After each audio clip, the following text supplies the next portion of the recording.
Hey everybody. Good evening. I hope you're all doing well.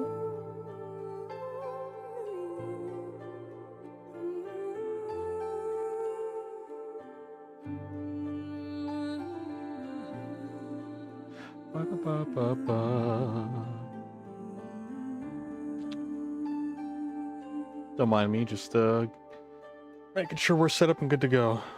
Gonna try to be quick. Got on late because troubleshooting.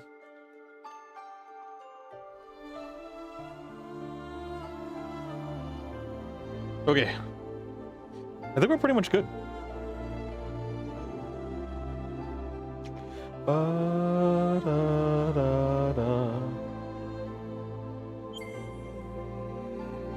Okay, yeah. What I thought would happen? I may actually have to turn it down for myself.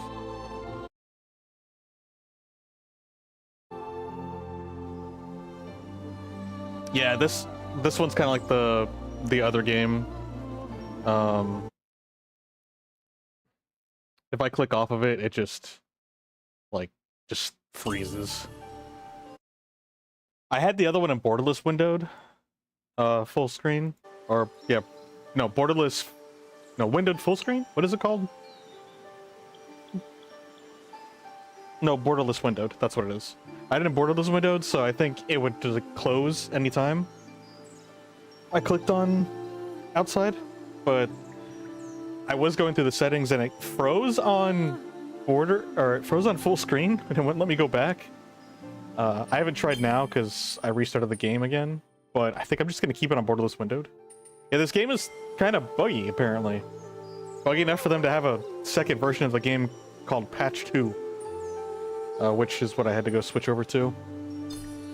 That's what my issue was. I kept trying to turn it on. It would load up, like you would see Ori run, like do the loading bit, and then the music would play like a few notes, and the screen was slowly trying to like show up from blackout, and then it would freeze and crash. I don't know why.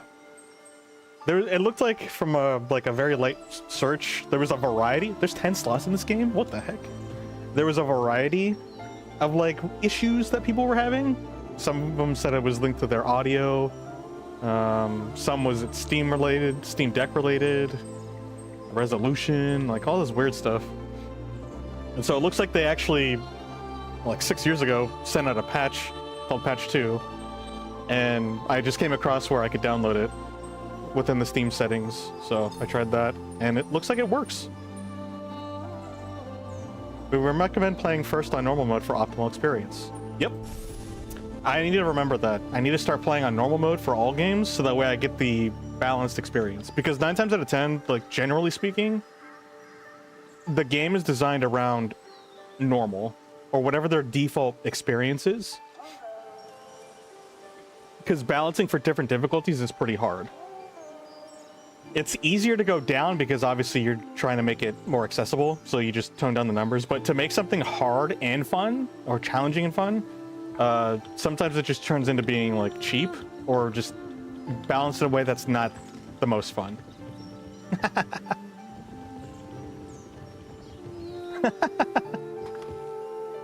Oh. He just looks at it. He looks at our tree. The tree is growing! Swallow's nest. Woohoo! Backflips! That's so cool. Oh my gosh, this is so cool.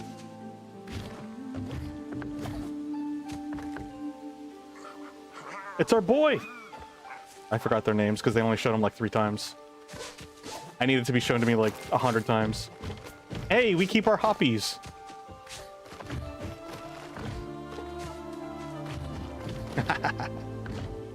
He looks so much more like animated.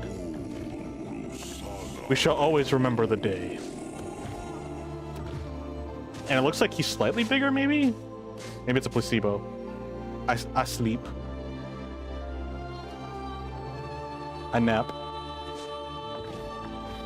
Should have had an achievement for that. Missed opportunity, just saying. Whee! When new life came to Nebo. The shadow creatures? It's them! The baby! Oh my gosh. It's the baby.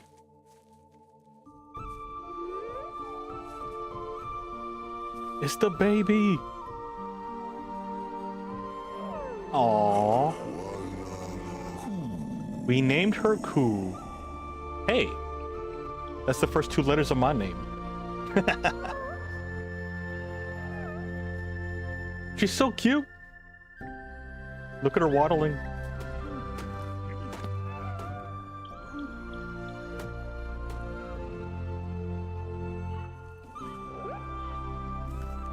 Wait, so what are the species of our mom and our friend? Her name is Naru, right? I forgot his name.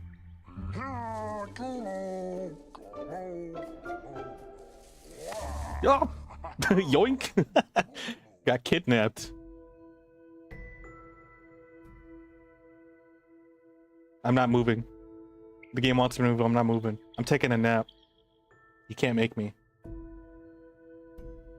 Look at the drawings of Bourbon Ori. Okay, fine, I'll get up. I guess I'll get up.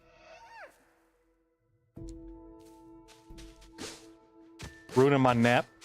Oh, look at this! It's all of us! Oh, and the owl! Oh, that's adorable. They put her... It's like a little shrine for her. That's so cute. I love it. I will never get tired of hopping. I love the way he's animated when he jumps. Like, he's stretched out. I don't know, there's just something satisfying about that. And also the backflips. Backflips are nice when he does forward jumps.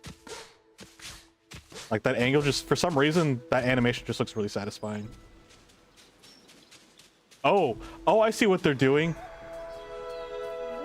Gotta teach her to fly. Just kick her off. Yeet. Aww.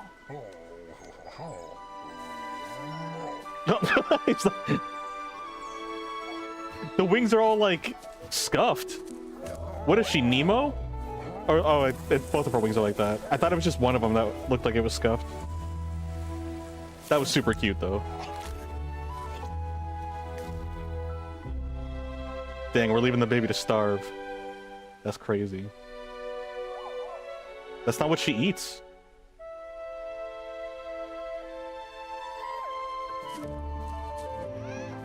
She eats worms. There we go. Some bugs. She loves them. It's like crack. Oh!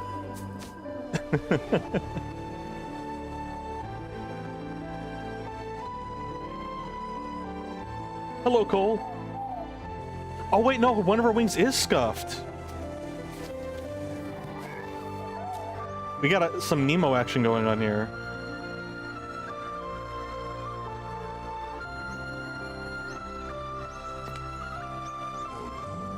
The sky called to her. Aww.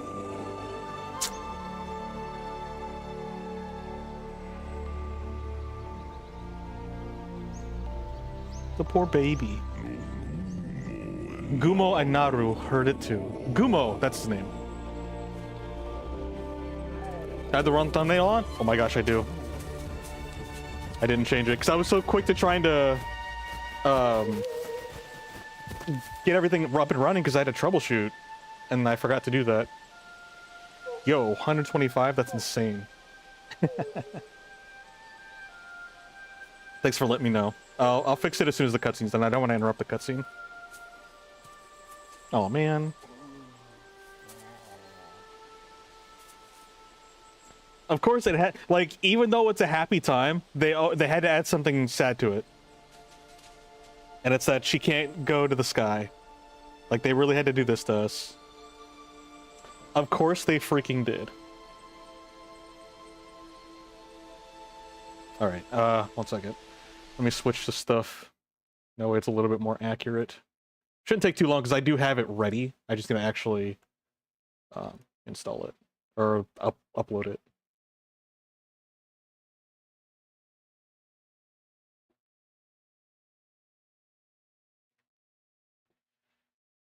Let's see here. Will of the Wisps. Cool. All right, it should be updated now, hopefully. Worst case scenario, I'll just do it after the stream. Welcome, Harry. Hello, hello. Hope you're doing well. We gotta go after Ku. Gumo and Naru. Gotta remember their names.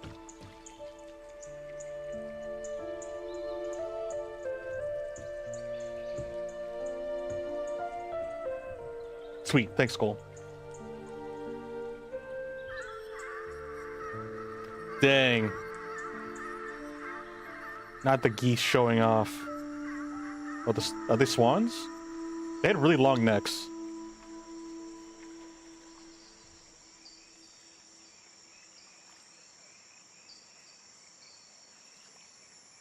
It doesn't look like much, probably, but like watching his eyes move and his face animate like that just looks so good. The answer lay in the past. Gotta be quiet.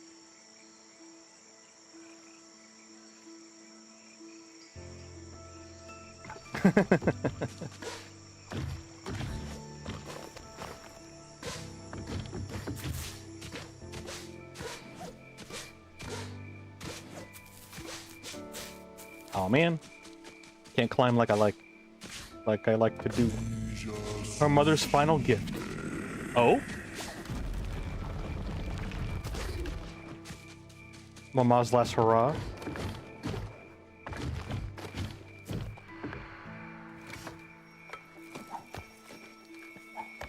Trinkets! Kuno's feather! Oh, that's gonna be cool. You gain a new ability. While airborne, hold to glide freely or ride wind currents. Yippee!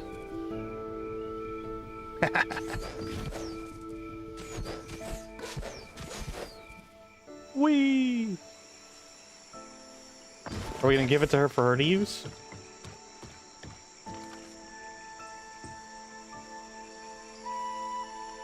Hiding it behind our back.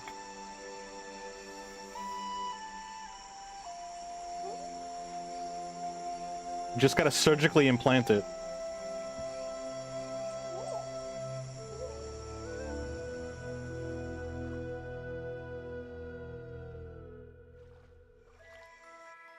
Get some duct tape.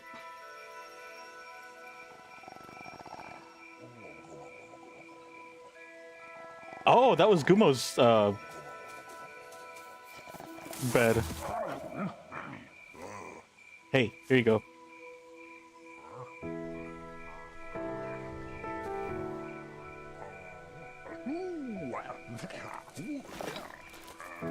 I have to hide it behind you, or he's 2D and she's 3D.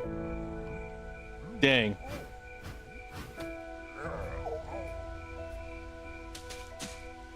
That's amazing.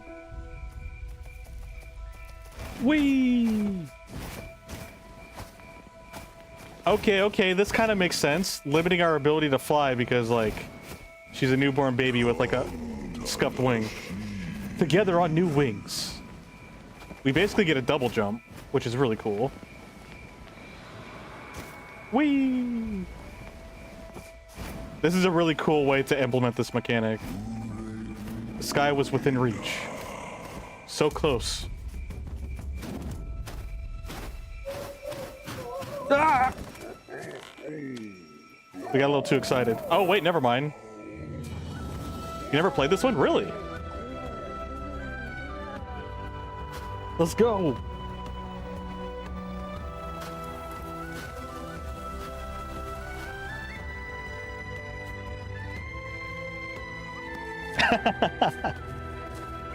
Aww.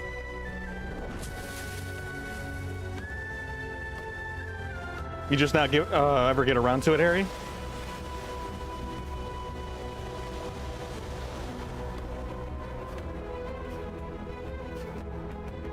But knowing how the first started, you wouldn't get to attach anything. That's what I'm mad about. I'm so sus about this game right now.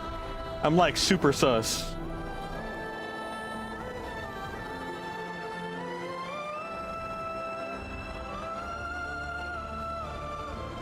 But I can't help it. I can't help but enjoy everything. Even though I know I shouldn't. Because the game's just gonna rip it away from me.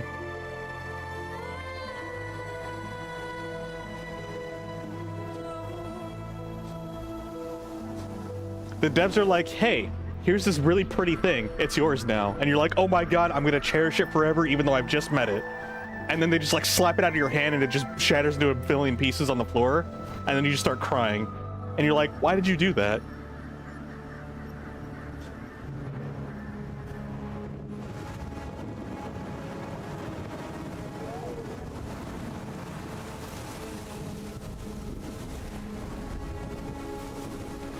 Where are we going? This is looking like the hyena's place in The Lion King. I forgot what their place was actually called. Here comes the not happy part, yes.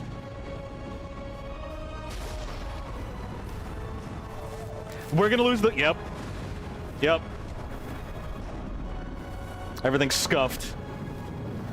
We drifted too far from home and now we're just gone. I lost my feather and we lost our sister and our family. Separated by the storm, yeah, of course. Our story began. Well, here we go. Here comes the sad.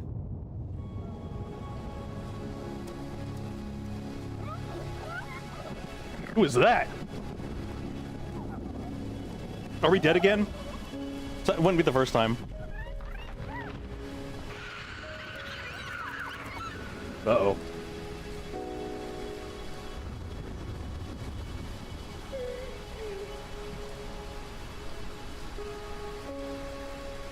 Ba-da-da-da.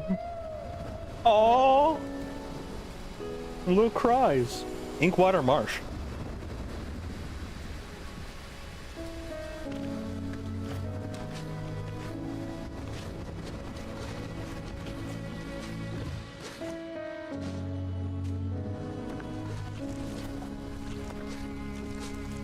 Ah! I guess I could go the other way.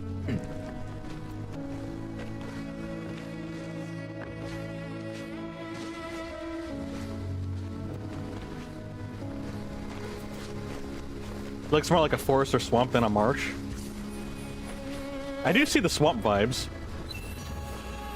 Orb of life. Life orb. Orbs get.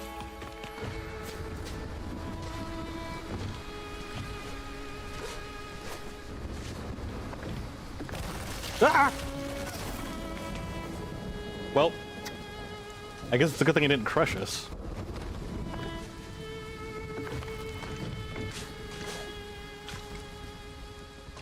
Dang, look at all the things that we're familiar with.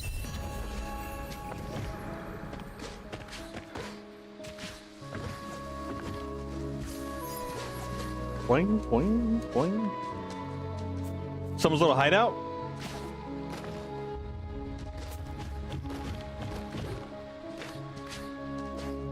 I can't read that. I'm illiterate.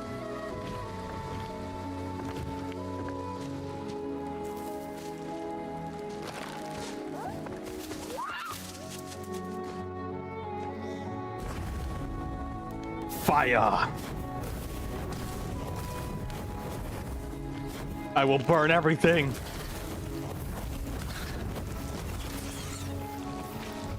I have the red flower.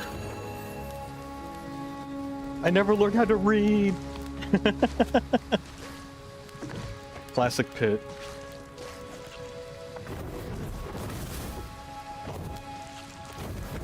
That's unironically my favorite line from him.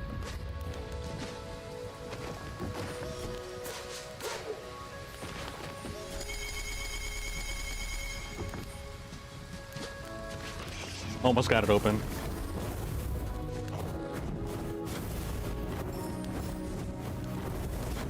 That game needs a port. It really does. It really, really does.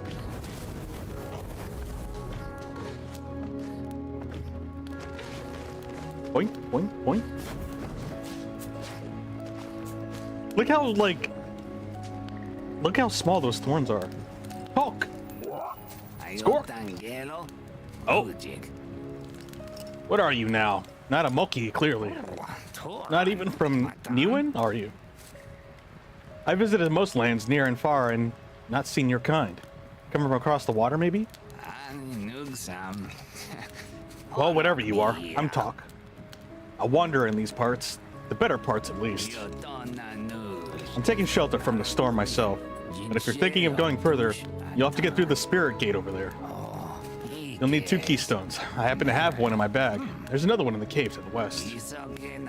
But acquiring it is a job for someone more nimble than myself. What do you say?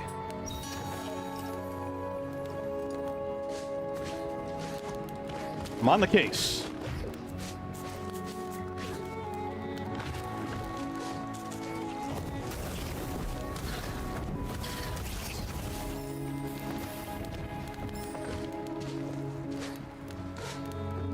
Dang, now we're a melee character. That's crazy. Boing, boing, boing.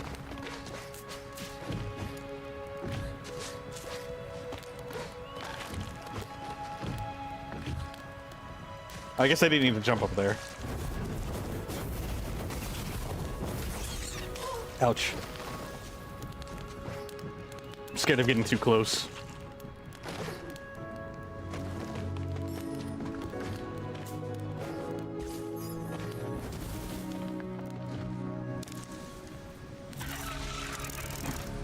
Oh, hello. You look a little angry.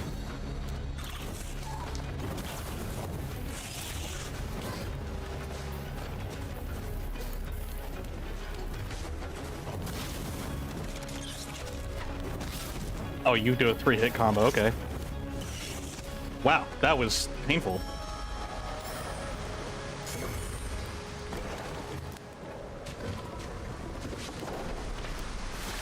No, my torch! Wow, the moss looks so pretty. Oh, I just don't have my torch anymore. I can't even beat him with a stick.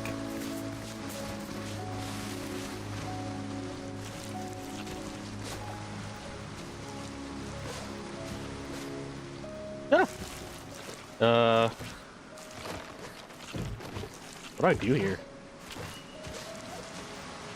I don't go up there. Oh, wait. I didn't notice this was the moss.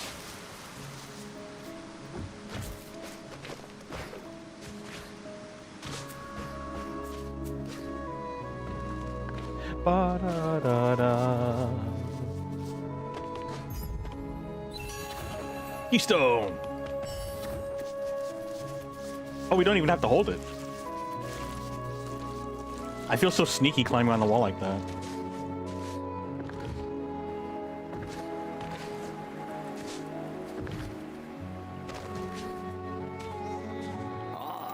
Ah, you're back.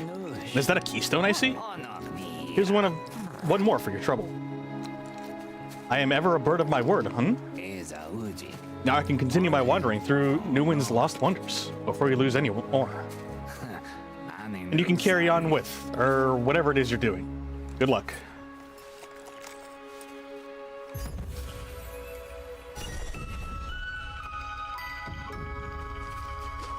Score! We got the thing.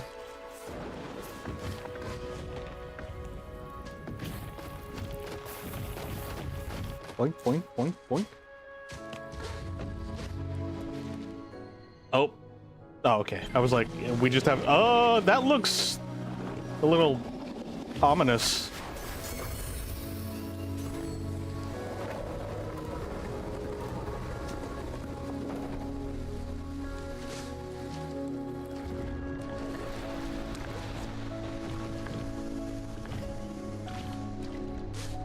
I need some HP.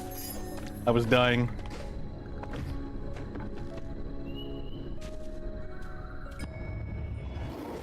Uh-oh.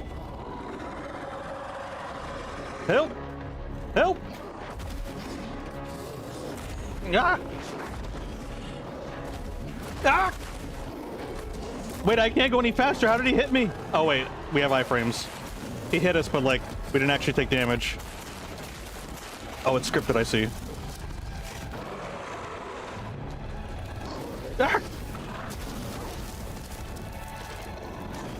Ouch. Stay back!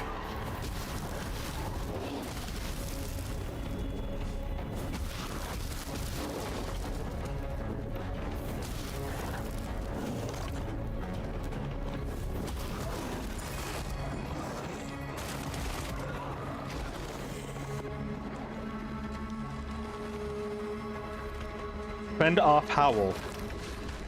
Spoopy dog.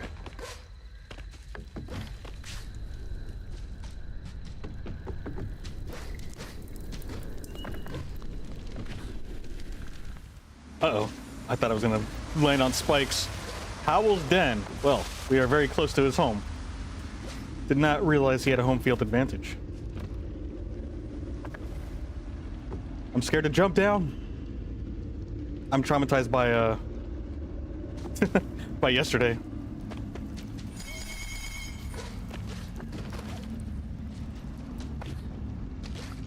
Dang. Did he take that big creature down? Elephant mammoth thing? Hello. Friend, wait.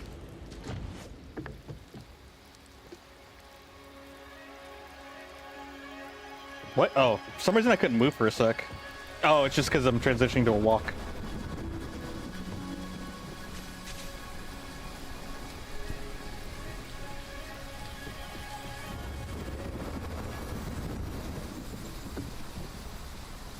Is this a newborn tree?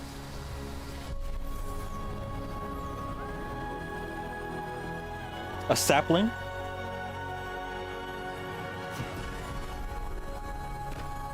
Same.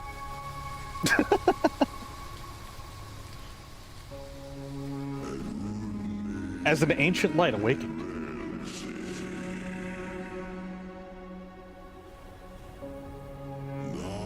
Naura and Gumo sought through the night. Oh no. Now they're gonna get in trouble for looking for us.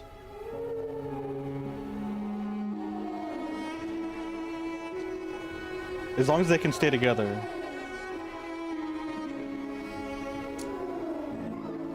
Dang. Yo. Naura just can't catch a break.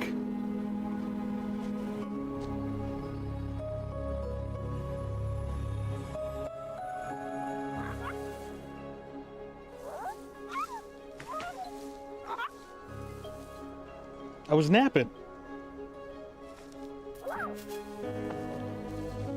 They're like little lemurs.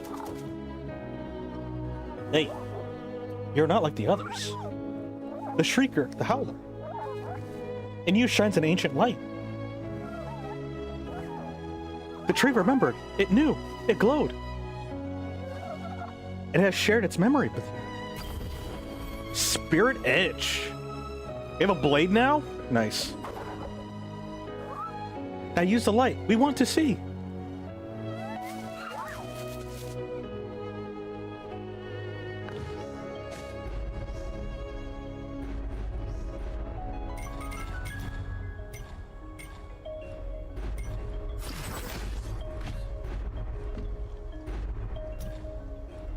Wait, what?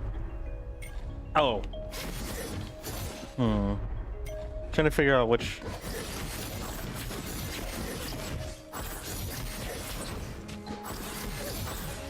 Yeah, that feels so much better. You'll never guess where I put the freaking attack button. I put it on the X button, which is the top for me. It's on the side for here because I think it's Xbox oriented. Because apparently this is an Xbox game. But yeah, like the attack button was B, which is the bottom button. But having it on the top button where A, the right button, is our jump, it just feels so much nicer to me.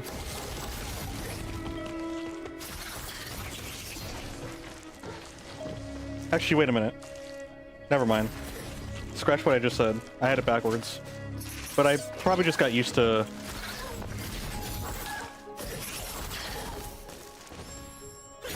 Nope. I'm contradicting myself. That's awkward.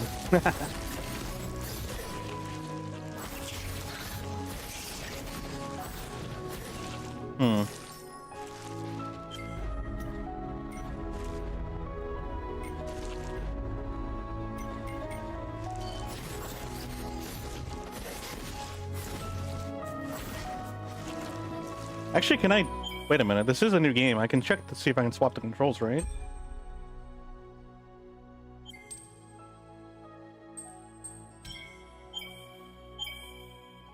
Hang on, can I actually...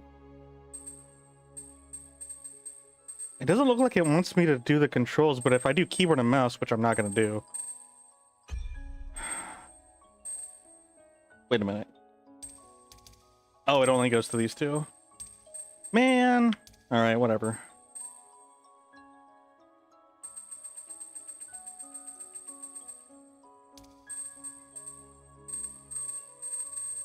Why is it doing that? Oh, it's registering the keyboard section.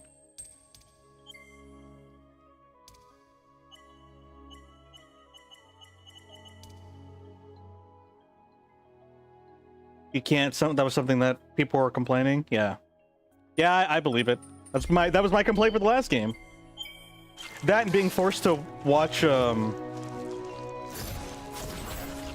being forced to watch your cutscenes that you died before constantly, and you've already seen. Is one of my consistent complaints. All right. These game devs never learn. Yeah, I don't know. There's some people that are really just sticklers for certain designs. I just remember of a story that I heard about one game where like all the developers were like, dude, one, allow the team to configure or allow people to configure their controls, and two, this control scheme, the designer for the control scheme, this is trash. But like someone that was in a position of power was like, I like these control schemes. Nobody knows better than I do. We're sticking with it. And it's just like, well, we can't do anything. So sometimes you get one guide. You get that one guy that just like ruins everything for everybody.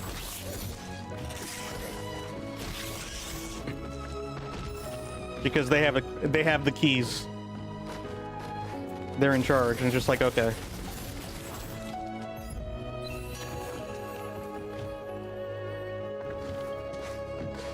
So that's what I think about. Sometimes it's just not even the collective developer's fault. Sometimes it's just like a one guy. And it makes me wonder, with that being the case for that, like how many other situations where they're like, this is trash, and then like people would talk smack about the developers, and the developers are just like, dude, we didn't want this either, and now you're blaming us. What? I tried to grab whatever that was. Oh wait, I think that was a blue cell, and we're capped out on it.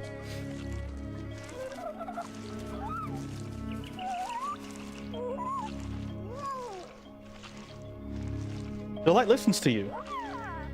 We Moki thought all the spirits had gone to Niwen, gone away. So long, spirit. You seek someone. We know a finder. The Great One. Great and mossy. Go to the Guardian of the Marsh. Kuwalok? Oh, I couldn't read that fast enough. Kuwalok?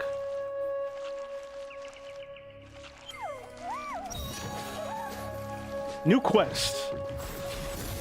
Did they really have to just like yell into our face it's a new quest? Like, I'm assuming the reason for that is because there's going to be side quests. That's the only reason that would make sense. Dang, he like lunges before my attack can come out. Oh. Okay. It does seem like it takes like a half a second for the attack to come out.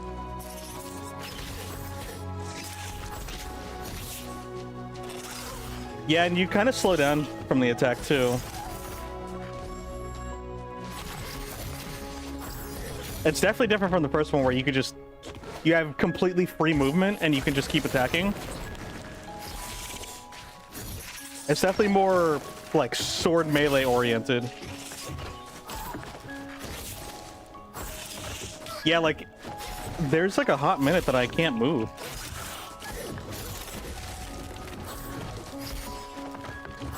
I'm trying to figure out like the movement and the spacing right now. I mean, it's cool, but your attacks are slow and they could just like tank right through it and still hit you. So it's still kind of spooky. They really just don't want to make these games easy.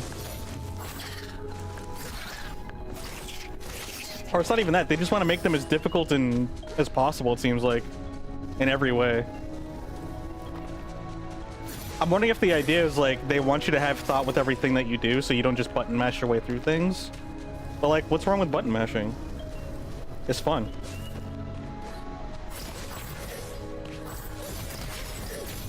Yeah, when you attack, you have to commit to it, so you have to be careful.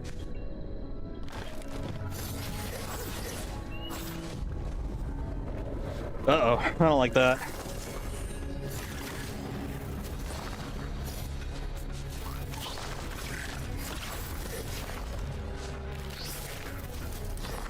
How does this work? Okay, so we... Wait, did they take a page out of a Hollow Knight's book and give us, like, pogo sticking?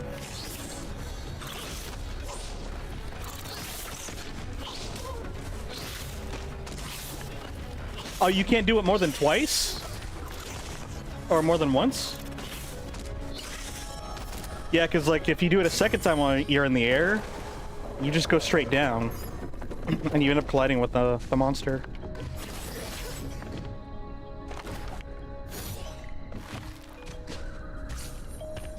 I'll have to give it a chance, but I already don't like the fact that our movement gets paused.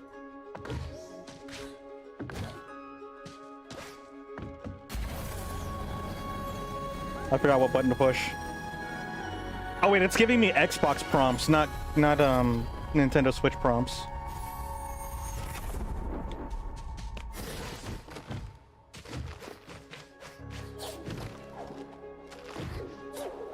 Yeah, because the X button... Wait, no, never mind. I just don't know how to... I think I wasn't close enough to the tree. I think that's why.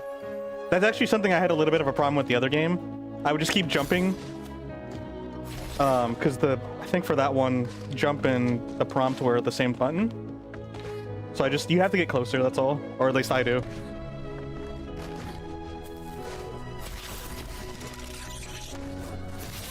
Oh, okay. I was too impatient. It does feel like they're already trying to implement this as more of a combat. They're trying to make it feel more combat oriented. Or not combat oriented per se, but just add more combat, I guess, like, feelings.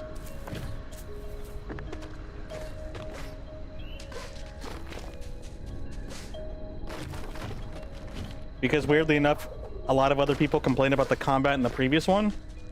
Even though a lot of those complaints were people with only like 2 hours of gameplay. So, you know. Wait. Not that. Actually, no, it was that. Sticky! Wow, they got a lot more details here.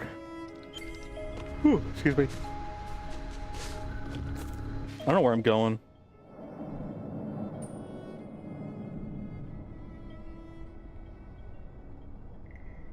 Guess what the complaints in the combat here are?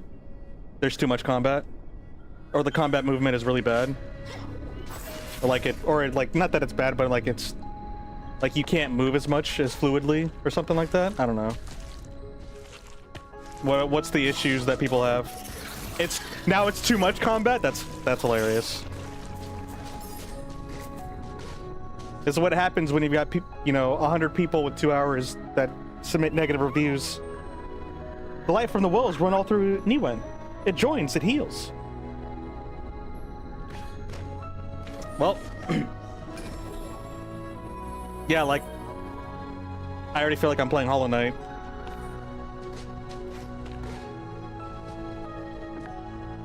It may not be as close to Hollow Knight as, like, I'm feeling, but that's just what I'm feeling.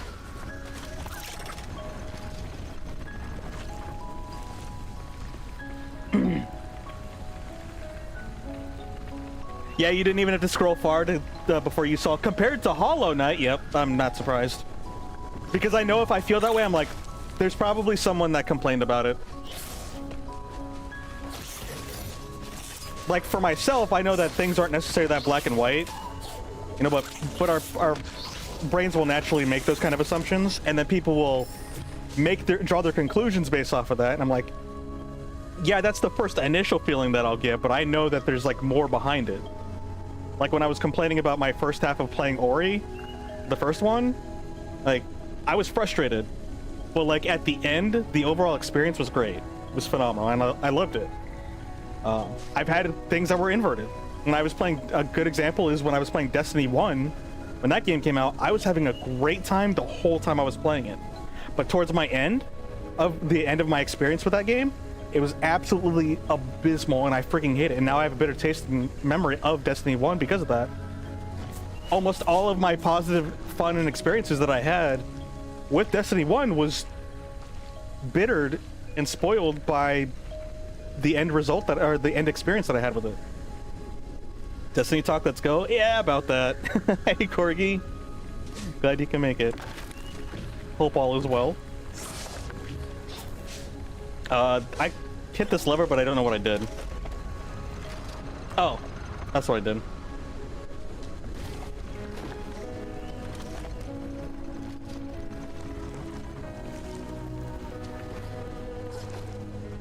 People are allowed to complain, but there's a difference between complaining and being pertinacious. That's a new word for me. Which was like most of all the negative reviews. That's what gets me. Like, complaining is one thing, because as long as you're aware that when you complain about something, it's an objective feeling and not a state of fact, an absolute. Yeah, like when I was complaining, I also wanted to preface the fact that it's just my feelings. And my feelings, although no one's feelings are invalid, they're also just not absolute truth, and I think people don't really realize that. Or there can also honestly be misconceptions with feelings. Like, I'm sure there's plenty of situations where it's like, logically I know this is one way, but emotionally I don't feel like that's the case. Like, I still feel bad, or I still feel good for it, for whatever reason.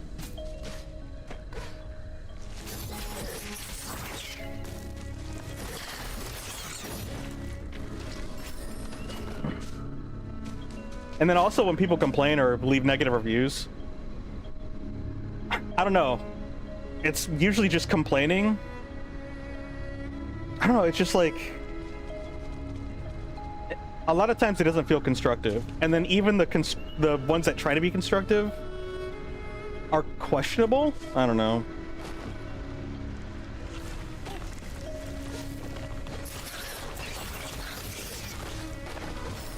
Or sometimes not as simple as people make them out to be. Because you can say what should be done, but one, it may not necessarily actually be the answer. And then two, if it is the answer, it might not have been something that was easy to implement or even possible. It's like, oh, you want people to stop fighting for food? Just end world hunger. Like, okay, well, yeah, but that's not that easy to implement, you know? There's a little bit more layers than just end world hunger.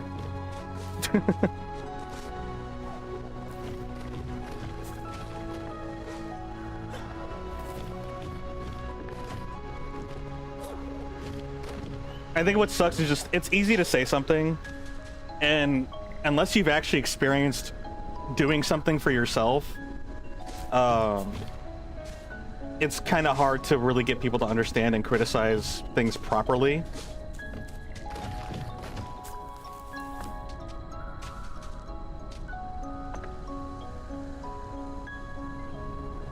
All my homies simplify complex issues for dopamine boosts. True. I mean, that is just within our nature. Our nature is to optimize and simplify things, because that's like survival instincts. Our brain receives like tons of sensory input from all of our senses. Not even just talking about that, if you just focus on like your eyes, for example, there's a ton of things that your eyes perceive on a constant basis. But, you know, in a survival situation, or, you know, a hunting, more primitive nature, your eyes have to simplify shapes, and it needs to know how to identify shapes really quickly. So even though we get all this complex information, sometimes things just you know, boil down to circles, triangles, and squares. Pertinacious? Pertinacious? Who holds stubbornly to an opinion, purpose, or course of action. It refers to perversely persistent or unyielding determination, often to the point of being annoying, or refuses to take no for an answer. Oh, so X.com?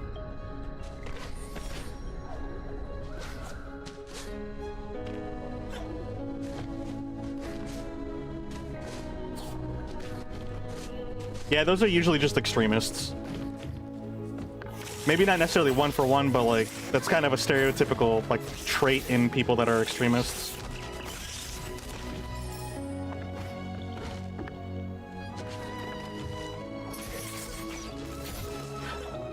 It's kind of funny because when you know who changed Twitter to X and a name change, just like everybody else was like, bro, I ain't calling it that. But to be honest, I feel like calling it Twitter is now a disservice to old Twitter because it's not even the same platform anymore. Although maybe I'm just having like graduation goggles of like how Twitter was back then. But maybe like, I don't even know if this is a fact 'cause I didn't use it like that, but someone would probably know if Twitter wasn't even that toxic beforehand, right? Or maybe it was the whole time. That you were using the word correctly, but if this is the word you were looking for, how are you pronounce it is different than the said pronunciation? To me, it sounded like it was the word that you were trying to use, but could have fooled, like, yeah, it could have fooled me. I'm not literate. That's why I'm not reading a book and I'm playing a video game instead.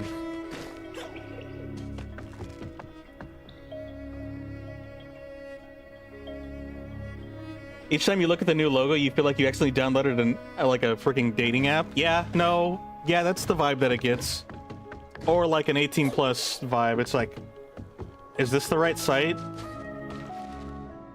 And I mean, technically, it does have elements of that. I don't know how much it's monitored nowadays, but I do know that some people focus on that regard.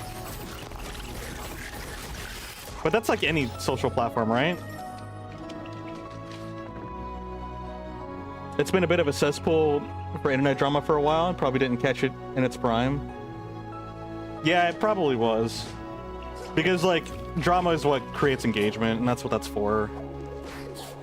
If you can get easily baited by like, you know, triggers and extremes. It's the modern equivalent to, news broadcast stations. Like, you know, maybe at first when broadcast stations were new, their goals were to you know, provide information, but the thing is that information is boring and it's not fun and it's not engaging. People don't care.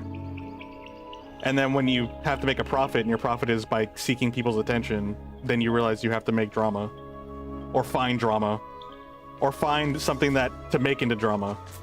Like, you know, then you have to cater to the extremists because the extremists are the ones that are most sensitive to things. It's a wild machine. It is. Like, that's how their system works, and that's how they generate, I guess, their life. Or that's not the phrase I'm looking for. I guess that's their circle of life. Because I think I've seen, I don't have like specific references or resources, but I could have swore I've come across some statistics that, like, you know, just to take for the political spectrum of like United States, for example, I'm pretty sure there's actually a large portion of people that are actually in the middle, but because the way it's designed, you have to pick left or right. There's no middle road because the middle road is so small or so weak, it can't be supported.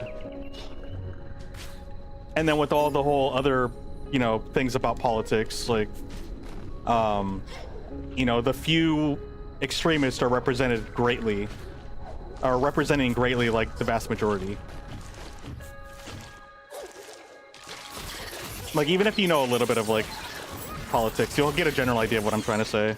I'm not a professional by any means. Like, that stuff is, I stay away from that because as like important as it is, my sanity is not built for that realm.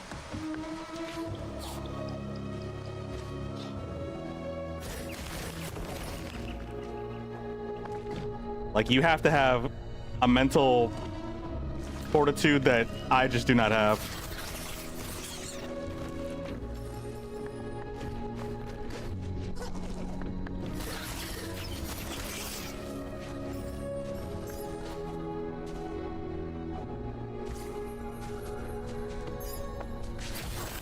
For lack of my better understanding, they're just built different.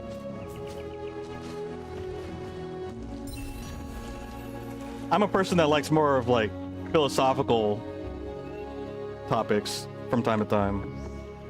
Moki, are you a spirit? Then tremble, spirit. You stand before Mock the Brave. It is not very convincing, I know, but I am brave. Or I would be, with a trophy. A trophy like a howl skull. Oh, please don't. Or just a fang, if that's too heavy. I heard the howler fighting to the east. Maybe it dropped one? Wait, why do I have to get it for you? Philosophy's way more interesting.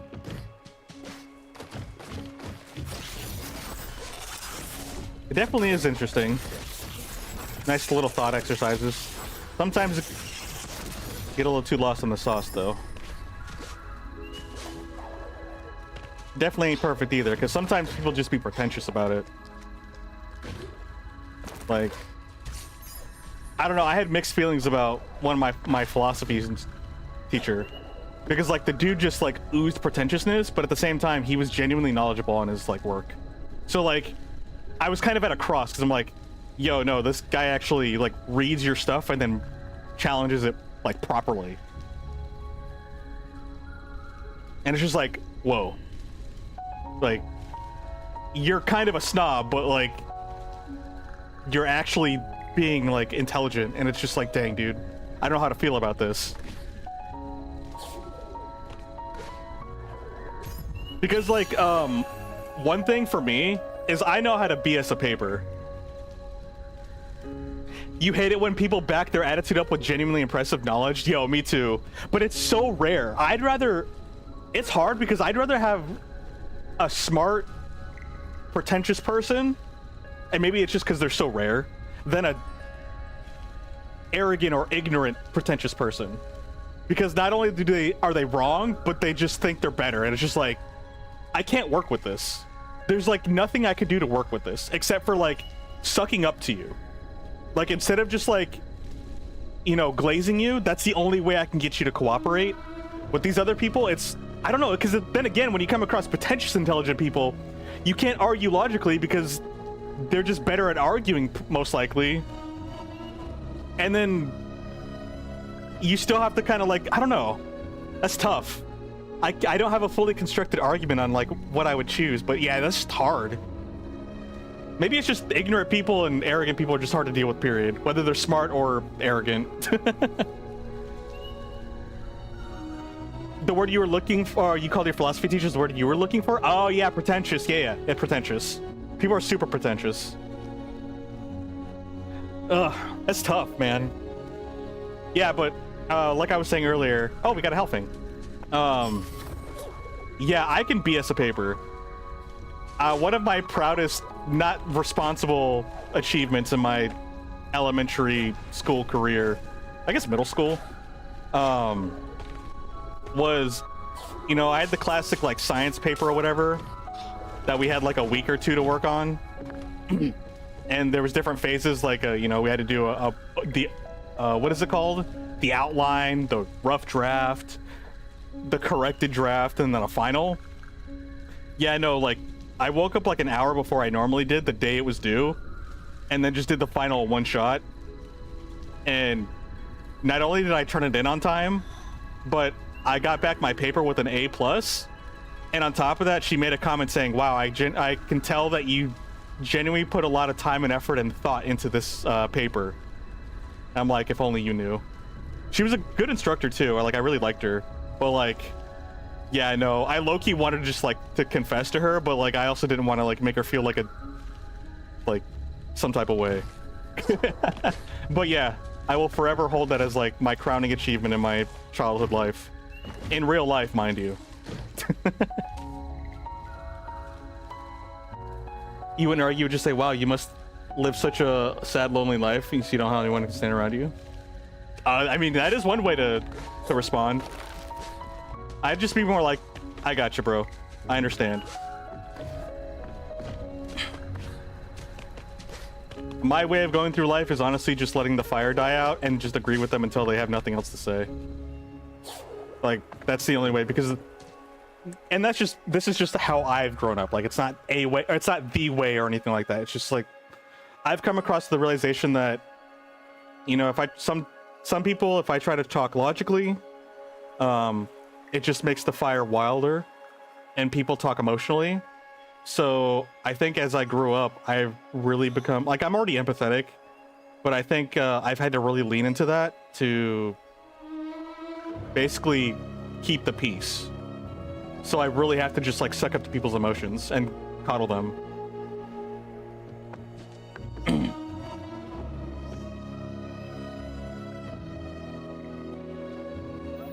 I'm not perfect at it, but like that's just one strategy that I've definitely had to resort to pretty often, pretty frequently.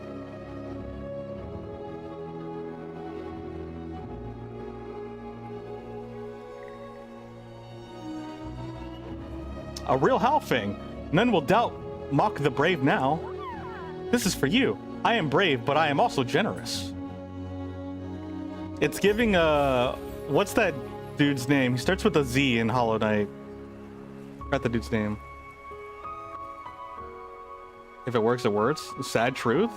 I mean, I wouldn't say sad truth per se. It's just a reality, you know? Whether you consider it sad or true or sad or great is just a matter of perspective. It could seem sad in the sense that, you know, you don't get something constructive out of it. I'm gonna let the ads run, so I'm just gonna AFK here for a bit. But at the same time, a little braver. Okay, so yeah, we get like little side quests. Sometimes it just is like, if anything, it's just one way to resolve something. Life is clearly just a journey of different ways of getting through it. That's why there's so many different creatures that all have different ways of living. And even, you know, humans, we all have different ways of living, and we're all, you know, the closest, you know, like we're all like the same species, but we're all still very different in terms of our lifestyles. If anything, it's just a path.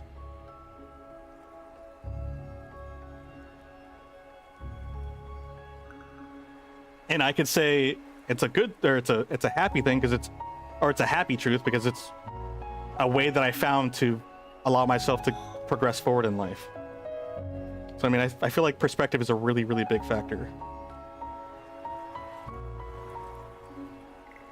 And I'm just, I don't know.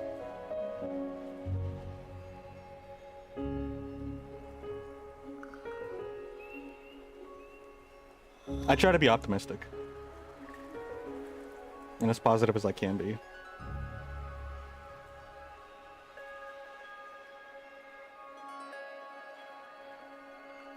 That's kind of how I challenge myself.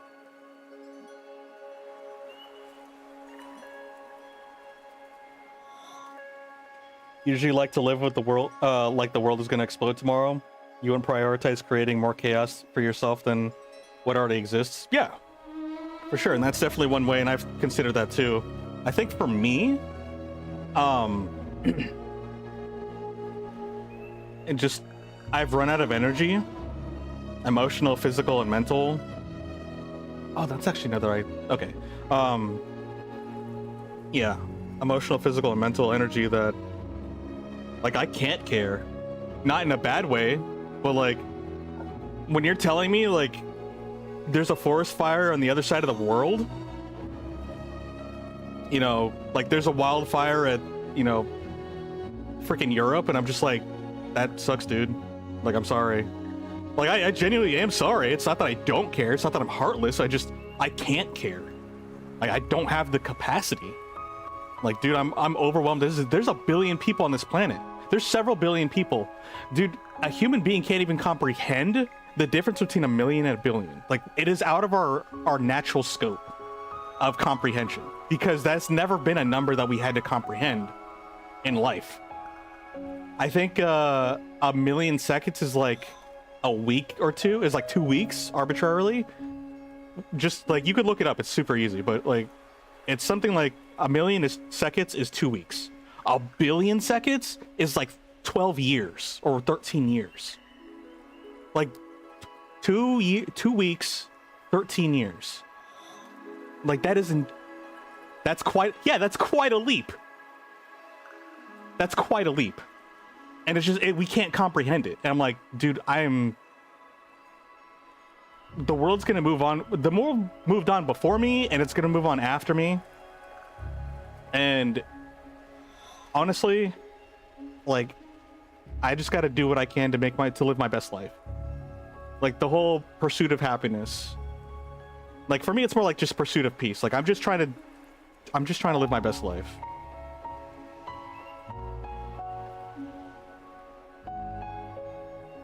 Bum, bum, bum. All right, cool. We're out of the ads, right? Maybe it's cold, but after being concerned care for so long, you notice there's a weird thing where the not caring doesn't really do anything. Where the caring doesn't really do anything. It's true. Like, it sucks because we're like conditioned and advertised to like be selfless, to treat others better than you, or, you know, put others before yourself and stuff like that. And my like wild theory is that those messages aren't for people who are empathetic. Like, I can confidently say, like, most of us here, if not all of us here. I feel like people like us in general, like, in being stereotypical, that message isn't for us. For one, and two, saying that to anybody and everybody is only going to benefit those that say it. So it's kind of like, there's like another little weird twist there. But there's a lot of people that are selfish. There's a lot of people that, for whatever reason, whether they choose not to, or they don't have the mental capacity to understand other people outside of themselves, like, those people can just end up taking to where it's a detriment to everybody. And I don't know, it just, you know, telling people to be selfish, too selfish, like, that sounds bad in I guess just like as a general message, you know, social standards, like, how can you be so selfish? When people already by default do that, I don't know, it's just, there's a lot of pieces, and I can't convey them properly, like, as effectively as I'm trying to. But the point is that, like, I don't know, there's just so much going on, and we are way too small of individuals for how big everything is.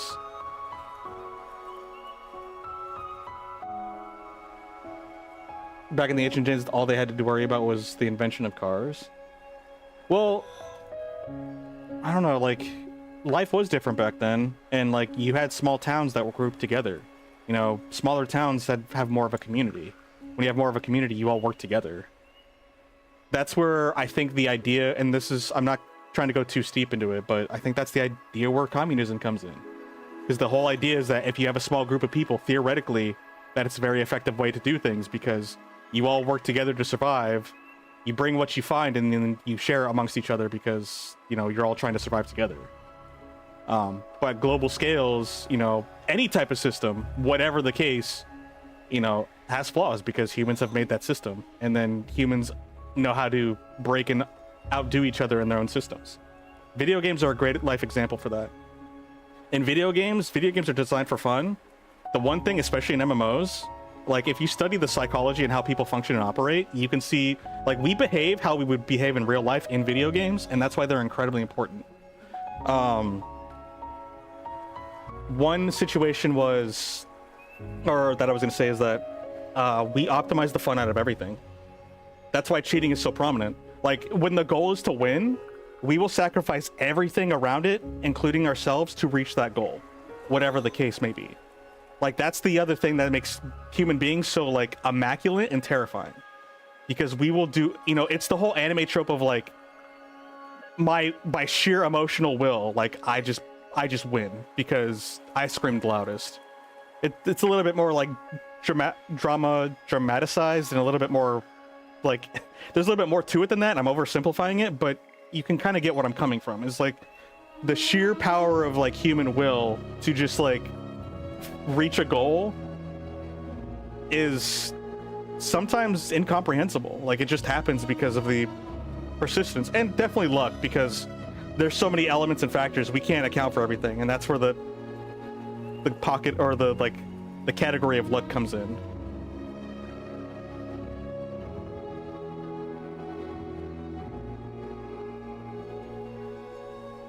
I think the real reality is like moderation. Like moderation just seems like a consistent thing. If you go extreme in one way or the other, you're going to have instability.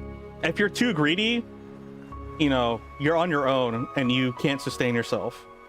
And that's where like you can't survive. If you're too selfless, you give up everything and now you have nothing for yourself and you can't survive. So I think the best thing to do is be as neutral as possible. Now that may be a weird extreme in itself, but that's the extreme that only seems to make sense to me as of right now that I'm kind of thinking about. Is like be as in the middle as possible. You know, it's, believe it or not, it's actually healthy to be selfish, but a more constructive way to frame it is being assertive, because being assertive means I'm having a mutual respect for both of us. I will not yield to you, but I'm not going to put you down. Like, you know, there's no need to do either of those things. We are both just trying to do our best to live our life, and that's where you have those symbiotic relationships. And symbiotic relationships work because there is a trade-off, because there is a collaborative effort between two species. What are some of the species? Like some of them, there's some fish that like latch to sharks to like clean them off. I forgot what other creatures, but there's other creatures that like clean the teeth of bigger predators and stuff like that. So they get fed, but it also keeps them hygienic. What else is there? Like there's tons of crazy stuff, you know? I mean, nature at the same time has also proved, basically, if you're ever wondering like what to do in life and like how to behave or just behaviors in general, I think a good point of reference is to see how the freak does nature behave. Because I mean, the thing is too is like, even though I'm kind of saying moderation and I still believe that, there's kind of a lot of extremes in nature that work too, which is kind of crazy. But I mean, whether I like it or not, it's something that works because they're living that way. I guess one kind of like weird example is praying mantis. A ton of babies are born and they basically have a battle royale to the death, like on birth. And it's like, bro, what? Like that's like, imagine having to do that. Like that's insane. And then also, if I remember correctly, when two praying mantis are together, the female eats the male. Like that sucks. Dude's getting born on the beaches of Normandy. That's a crazy statement.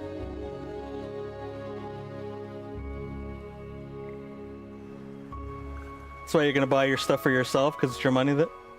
Yeah, for sure. And that is a completely valid statement, and I'm excited for you. I'm excited for you to be able to, you know, use what is yours for that.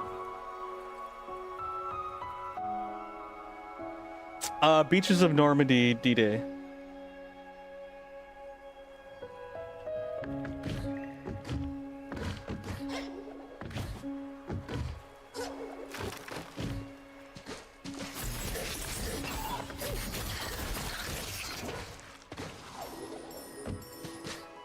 History, your worst subject? Mine too.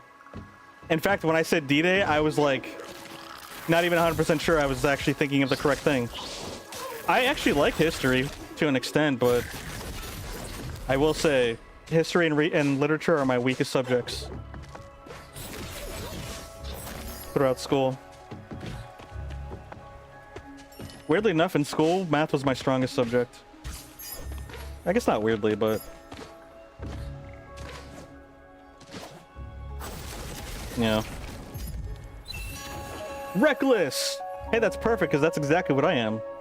You've gained a new spirit. Deal and take more damage. I feel like reckless should be the opposite. If I'm reckless, I should be able to take, like... wait. I should be able to... increases damage dealt by... wait. Did I read that incorrectly? Oh, I have to install these. The game never taught me to do that. What? Maybe it did and I just skipped it.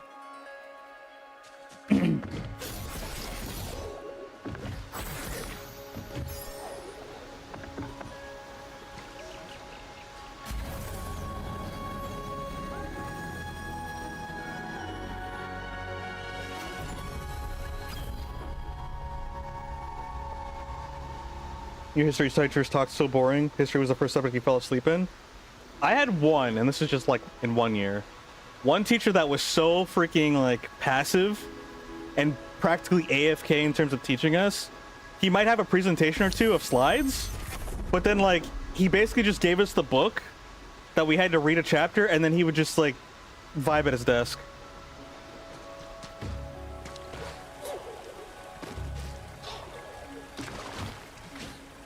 Like, he technically did teach sometimes, but I remember seeing him at his desk a lot. I didn't remember what his face looked like. It's not important enough. I just remember I had a English teacher that was very angry.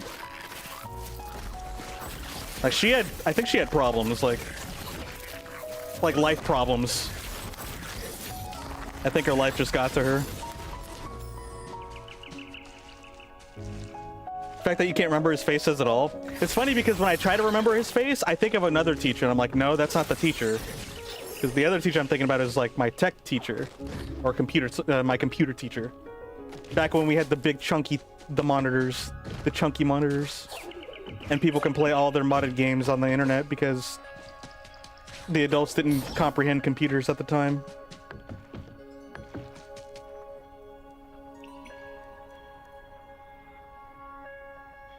That or they're so done with it, most of my teachers feel like they didn't want to be there. I'm gonna be honest. One, I get that. But two, like, I get that too. Like, bro, you're a glorified babysitter and you have to pay for your own students' appliances to teach. Like, what? The fact that you're employed by a state entity and aren't provided the tools to do your job, and again, you're just a glorified babysitter at the same time too. I don't know, man. I don't know much about the education system, but I think people think it's supposed to do and should do one thing, but the reality is that it's designed to do another thing. And that's where kind of like the misunderstanding kind of comes into play.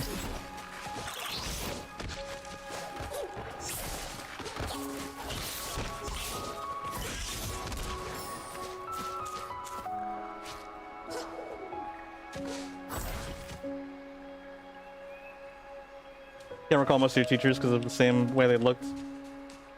Bald, old, and stout. They all look the same. Share the same stereotype. I wouldn't say that was necessarily the case for mine. I did have a mixed bag of stuff. But I also moved constantly. Moving was like an annual thing for me, and I hated it. Well, it was normal at the time, but looking back, I'm like, I don't want to do that again. My dream for myself in the future is to make my own homestead. I want to actually own a place and be able to stay there one day. I feel like it'll be possible. It will take a while, but like, I don't want to just rent a place. I want to actually have a place that I can stay at, that I can call my own. I don't want to lease. I don't want to rent. I don't want freaking what, a condo? What is that called? Like you own it, but like you also don't because it's part of a building. What is it called? Is it called? It's not called leasing. It's not rent zone. I think there's a word for it. But like, yeah, you could. It's like an apartment that you can buy, but you don't actually own it because it's attached to a larger entity. And if you don't have like, granted, yeah, like if you own a home and you own the land, it's like, yeah, the government still runs the land in a sense, but it's like, but you're also not bogged down by private entities. Because the thing is that you're bogged down by the private entity, the local entity, as well as like a federal entity. Like, we don't need more people on top of like being in control of where my living place. Especially an organization that is strictly focused on profit.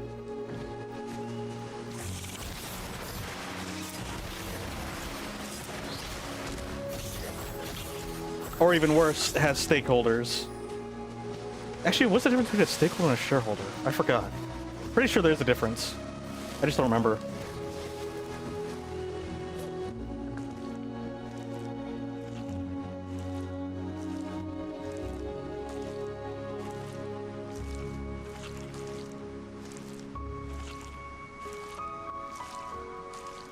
Causes them to a sense of unpredictability they can't control. Ah, yes. You mean the stuff that builds up trauma in a child. And it encourages them to submit, like, I feel like that's a, I don't know. And that's where I learned to disassociate. Because that's perfectly healthy. Like, yeah, there's pros and cons to upbringings, but sometimes when people talk about the pros, I think they forget about the cons too. You know, being prepared for unpredictability also makes it harder to trust things. It also, because there's no stability, it also makes it hard for them to be stable. And especially in where society is building in a direction where stability, consistency, and longevity are like trying to be encouraged. Oh shoot, I'm dead. What was I doing over here? I can't even do anything. Why am I going this way? Oh, I'm dead.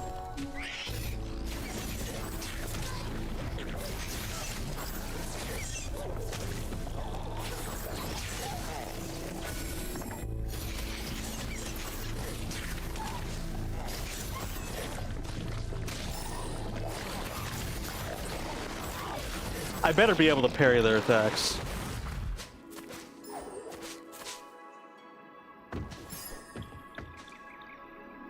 Why build good impressions and connections when you can just be plucked away at any moment? Yeah, like, you lose out on social skills and building relationships. Dude, I'm so socially awkward. I don't know how to interact with people. I can do, like, the very surface level, like, not building a relationship with you kind of professional talk with the generic. I have the basic flowchart of talking to somebody. Hi, how are you? Basically the equivalent of like, so talk about the weather, huh? How's the weather for you? It's just like, that's about the equivalent of depth that I can have for somebody. After that, I don't know what to say. Because 9 times out of 10, they're probably going to talk about a subject that I don't care about. And not to be rude, but like, my brain, and it's not even about them personally, my brain does not want anything to do with anything if it's not interested in it. And I struggle with that on a regular basis. I struggle to do my work, I struggle with things that I need to do to take care of myself because of that. Like, it's a problem that I have. And now you want me to socialize with people and talk about things that I don't even care about? Like, I can't, like, it's hard for me to do that.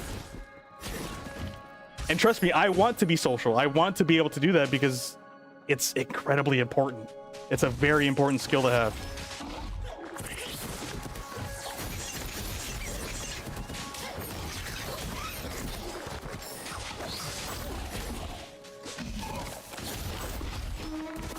Okay, I jumped, dude.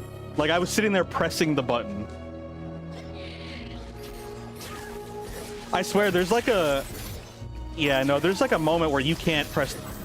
You're actually like animation locked. Dang, dude.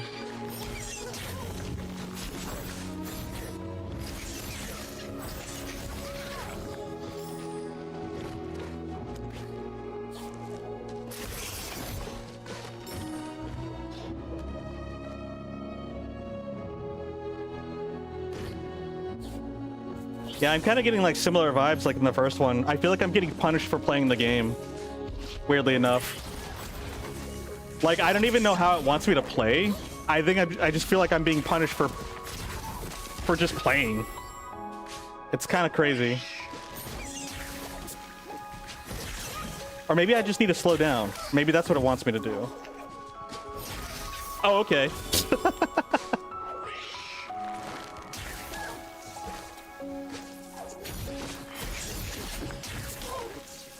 It's hard to see when it's like going for an attack. Like, I'm actually trying to pay attention.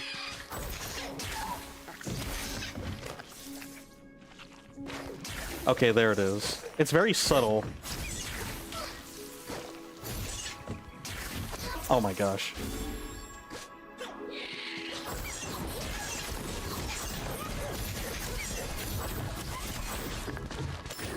I guess I just beat it down in tank. One hit.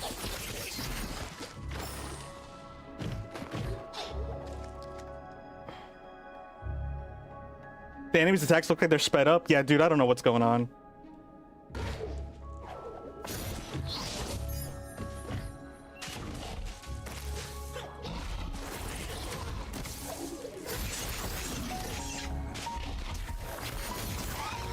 What did I even get hit by? Wait, what? What was that second? Oh my gosh, dude. This is crazy.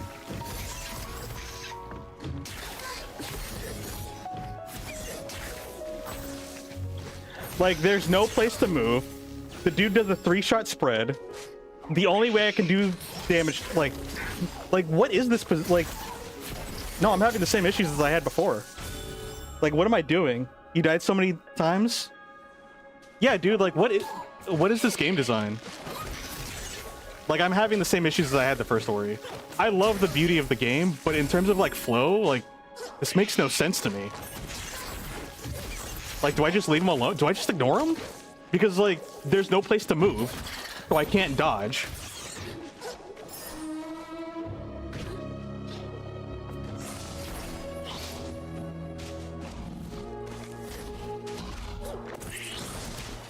Oh, okay. Oh, he turns on a dime. Okay.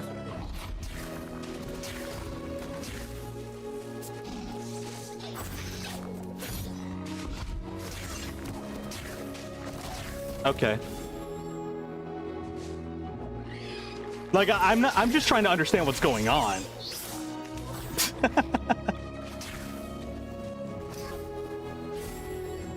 I just got freaking sniped, dude. Nah, dude, I'm gonna be honest. This game is frustrating. Like, how people didn't complain about the battling, or, like, the constant dying. Like, I don't know.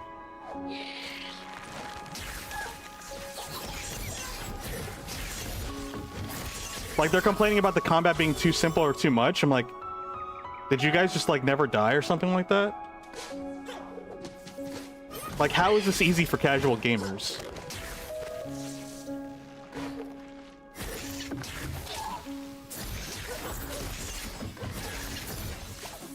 Like, I have this little space right here. Oh, never mind. Actually, I lied. The music and colors are too powerful. They really are. Like, bro, if you take away the beauty of this game, the visual and auditorial aesthetics of this game, dude, I would not be surprised if people would just be like, this game is so hard.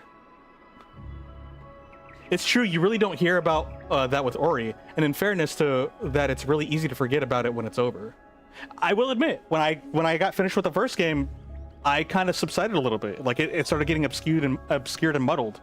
But, like, the more I start remembering, I'm like, oh shoot, I still remember having those frustrations the first 5 hours of playing. I'm like, dude, like, Like, I even went and talked to people that were like, yeah, I freaking love Ori. I'm like, how? Like everyone's like, yeah, this is universally acclaimed. And I'm like, bro, I got mad playing this game. Like, what is this? Like, where are the solutions? I'm just getting murked left and right. Like, how is that fun? Like, again, with the game being the way it is, it seems like it's a beautiful aesthetic place, and you have all this platforming ability. It is completely different from Hollow Knight in that sense. Hollow Knight is a lot snappier. This is a lot fluider. This is softer. And then you take this character that like wants to be free and jump everywhere, and then you put him in a box full of spikes inverted inside, and it's just like it's just two conflicting ideas to me. And the thing is too is like parts where you can flow, they're like, oh, you can just glide through this section, let's just put an enemy right in the middle here to stop you from flowing in that direction. I almost want to go back and play the first one and show the several examples. Didn't really pick up on that, but you kind of agree. That's why I'm so frustrated about this game. It's a lot of little things, and I don't know, like, I don't understand like how, I don't know, like there's a lot of things that are very intentional here. Like there have been several places where you just drop down. Look at that. I was even gonna say there's just a spike trap right there when you jump straight down. There was a monster right there for me to just straight jump down on. Like, that's crazy. That happens everywhere in this game. And like, that's just their design philosophy. They want to create this beautiful place, and then wherever you want to go to just like move, they just put something there to hurt you and to punish you. And it's just like, oh, okay. Like, what? Like, why? That's frustrating. It looks like like it should be a hack and slash parkour, but the enemies are acting like it's a Souls game. Yeah, this game is a Souls game. Because the thing is, you do no damage. In Hollow Knight, you do like 3 hits, something dies, right? This game, you have to do like 8 hits. Like, everything is tanky here. Everything. And on top of it being tanky, it has fast projectiles. The telegraphing is so hard to look at, to identify consistently. Everything is so flashy, so everything's blinding, so it's even harder to read. And there's spikes everywhere. Like, there's just multiple little layers that just make this so frustrating to play on a microscopic level. Ori and the Murder Forest that will kill. Yeah, it's Ori and the Murder Forest is what it is. The Blind Forest, more like the Deadly Forest. Like, that's what it should be called. The Will of the Wisps, the Whimper of the Wisps. Because that's all you're doing is whimpering of pain. Like, I love the idea of this game, but the way whoever level and gamed, like, I think it's probably more towards the level designer. Whoever level designed and like combat designed, like, dude, you need to be playing, like, making Souls games, not freaking these kind of games.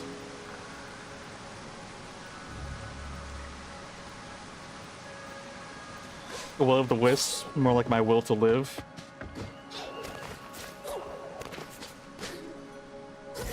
It's a struggle out here.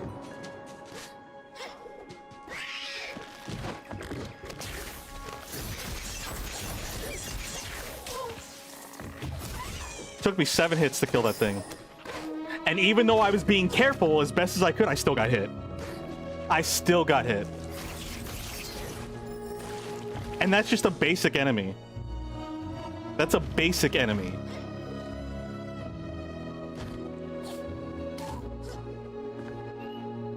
This is legit the Silksong of Hollow Knight, but the thing is, even the first one was Silksong. I'm dying as often in here that I was in Silksong. Hollow Knight 1, like, even comparing Silksong to Hollow Knight the first one, which are the same game, so I can be like, well, actually, in Hollow Knight, because they are the same games, that game had a proper level progression system in the first one. The second one, it started from the get-go being really hard.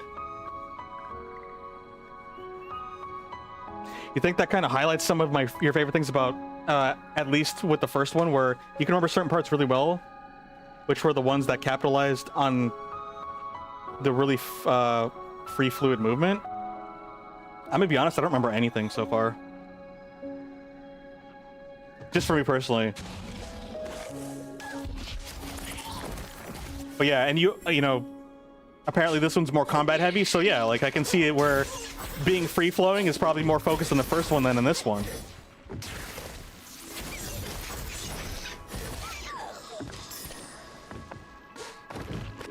It's like, if I speed up, I still get punished to some degree. If I slow down, I get punished to some degree. I feel like no matter what I do, I will take some sort of punishment at some level, no matter the pacing that I do.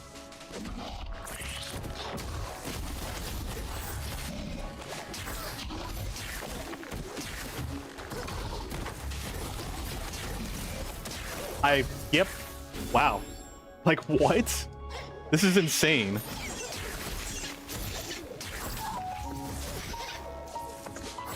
And their attacks are, like, the tempo that they attack is varied. Dude, there's not even enough space to jump. There's not enough space to actually, like, dodge it between the bullets properly and consistently. But they're too far away to where I can jump over them properly. Oh my gosh, dude.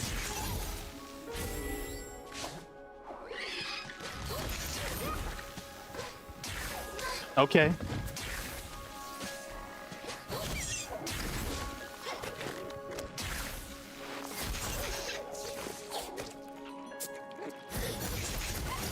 Oh, okay. Was that the answer? Was to hit it through the wall?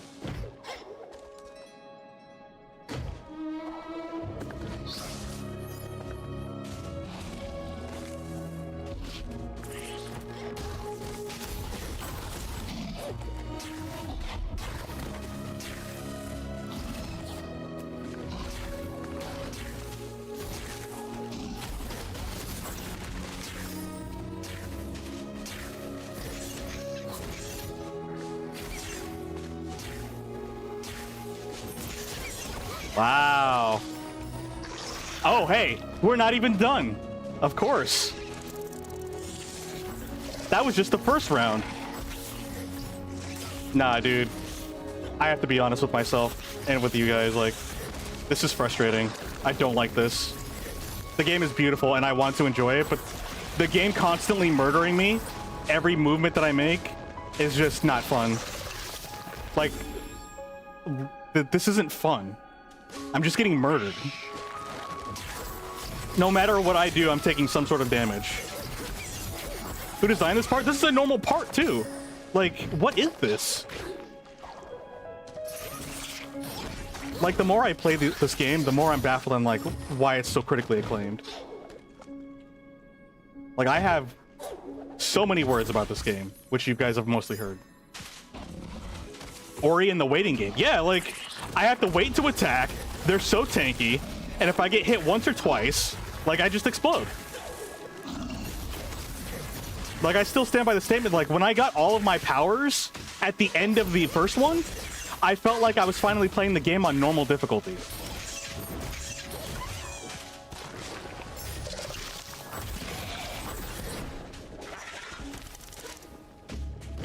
The story is very telling, likely why. Dude, I'm surprised people got to the story. Did they? Or were they all just people that played for 2 hours and be like, yeah, this game is beautiful, and then that's it?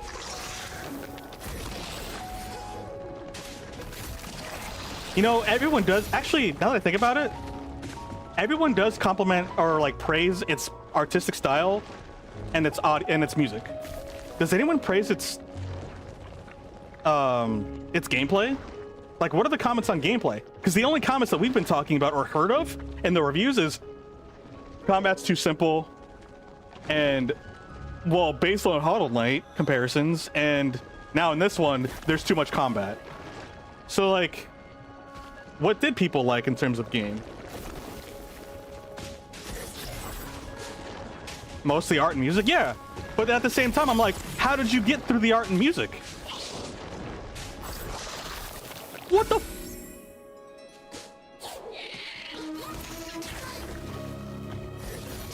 Nah, dude. Like, what is this, man? Oh, and I'm supposed to go to the marsh anyway. Maybe that's why. Maybe it's designed that way because, like, I'm not even supposed to go that way. So maybe it's a skill issue on my part. I'm trying to do something that I don't even have the equipment for. But still, like, what the heck?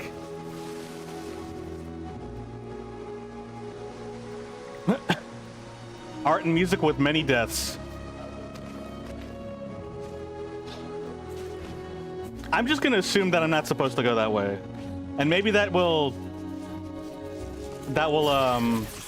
I guess, negate all of my complaints.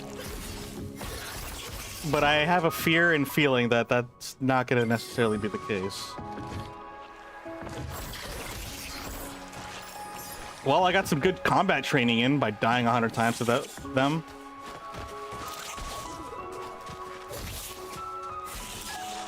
Okay. Like, it's so hard to... There's such a delay. That's what I love about Hollow Knight's movement better. Because it's so snappy. Like, when you're attacking and you jump, like... The thing is, I see that he's going to attack. But half the time when I press the button to jump, he doesn't because he's committed to the slashing animation for so long. In comparison, the enemies attack sporadically and very quickly. So even though in my mind I know he's attacking, I'm already in the slashing animation trying to space him out, and I get punished for it. Dude, in a fighting game, that would not fly.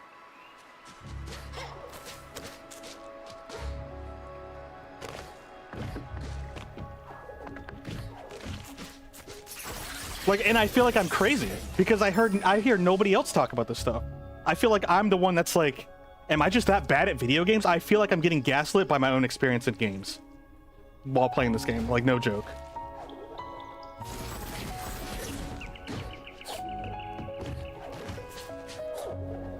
I actually feel like I'm losing my mind.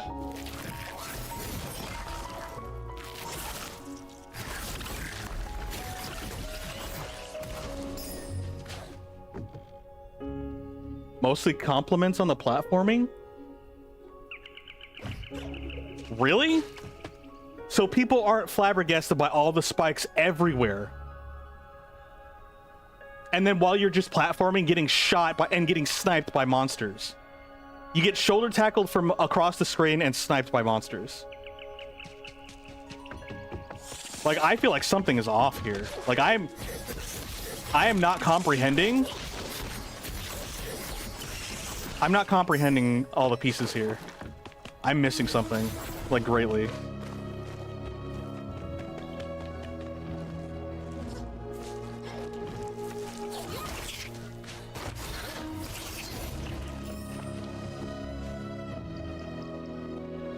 One of the reviews is like trying to be so hard to be Hollow Knight.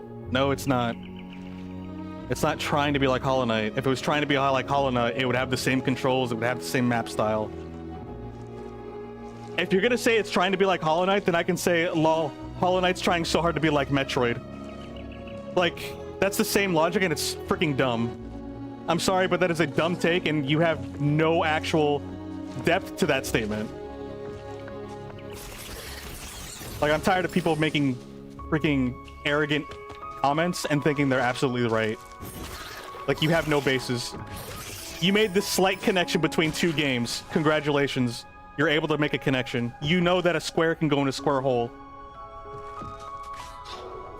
Like, that's so bare bones level of, like, mental awareness of things.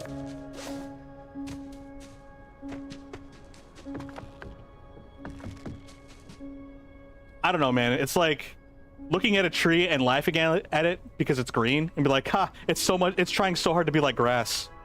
I don't know, like, just what the, like, what does that even mean? They're two different things. Yes, they're both plants, but they're still two different things. They have different feels. They have different environments. They tell their stories differently. Their music is different. Like, it's not trying to be like Hollow Knight, dude. The only connection you can make is that it's a 2D platformer with some combat. Nothing else. Oh, it's got power-ups? Every fucking game has power-ups. Jesus, dude.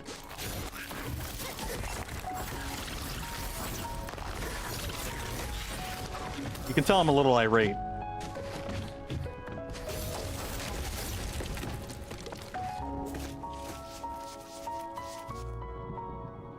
This game's such a RuneScape clone. Oh my gosh.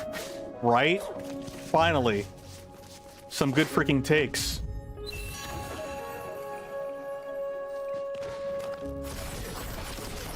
Insert the meme of Gordon Ramsay. Some real freaking food.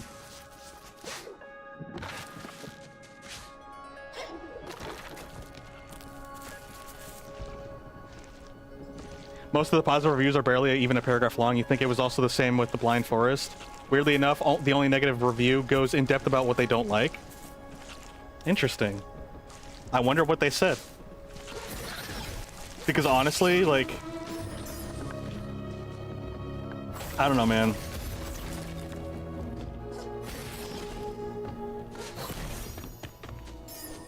Like we've already glazed its artistic style. And now that we've done that and we move on, now we have to look at the game. And when I do that, which is what I do, I realize that like when I want to go into game design, and the part that I excel at is I'm not super artistic. I know that there's an artistic part of me, and I would love to learn the artistic skills, and I have the capacity, but that's not where my focus is at. My focus is on systems design, on game design. So I'm going to be looking at your system. And this system is absolutely horrendous. This is such a brutal system. And again, if you were wanting to be like that, which clearly because it's consistently throughout the game, this is how it wants to be. But dude, how is this fun? Like, if you told me this was a Souls-like, I would understand it. If there was a tag that said Souls-like, I would get it. The only thing it's missing at this point is like a stamina bar. It's a stamina bar, and the whole like when you die your souls, you have to go recollect your spirits or essentially your money. You have to go recollect your coin before you die next time. In fact, nobody said this, but I said it in the last game. I feel like I'm playing 3D Meat, or not 3D, but I feel like I'm playing Super Meat Boy. But the thing is I feel like Super Meat Boy does a better job because there's a flow state in Super Meat Boy. When you play Super Meat Boy, you're dying 100 times, yes, but you're aware of it, you know how the game plays, and it gets into the game a lot faster, and everything is so smooth. And then you just finally get into the rhythm. There's a rhythm that you hit. There is no rhythm you hit in this game. This game, you're constantly being walled off from hitting any sort of flow state by monsters. It's either by the monsters or by spikes, or by things that you just can't see.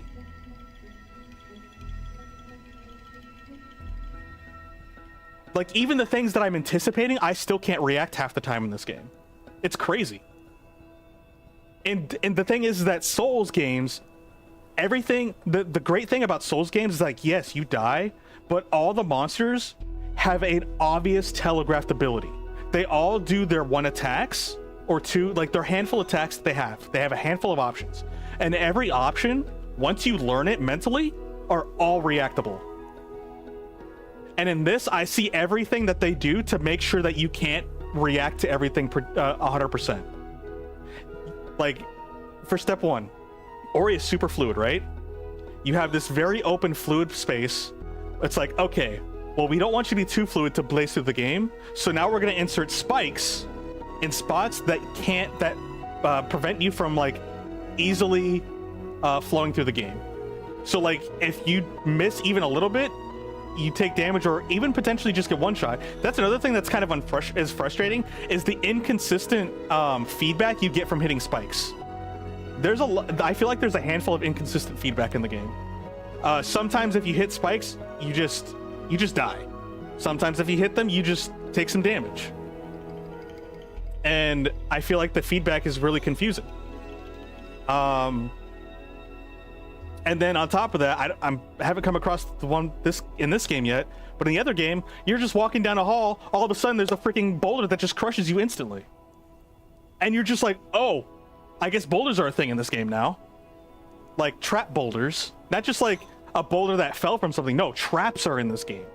Things actively like just you fall into to get murdered. And it's like, okay, that's another thing that's going to prevent you from being in a flow state. And then there's certain parts where it's like, oh shoot, now I can free flow into something, and then there's an enemy like right where like a perfectly clean jump could be, a satisfying jump could be made. There's an enemy right in the middle of it to stop you from like completing that jump. This game is just a giant crotch block, is what it is. Like it denies you of like just being in a flow.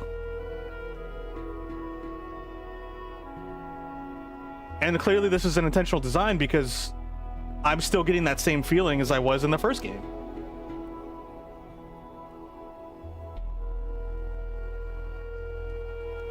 And I think what makes this so frustrating is that this game is great.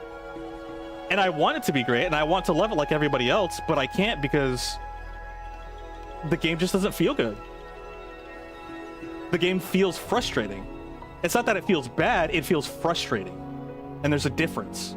There are games that feel bad, and like they're clunky, they're incoherent, they're awkward.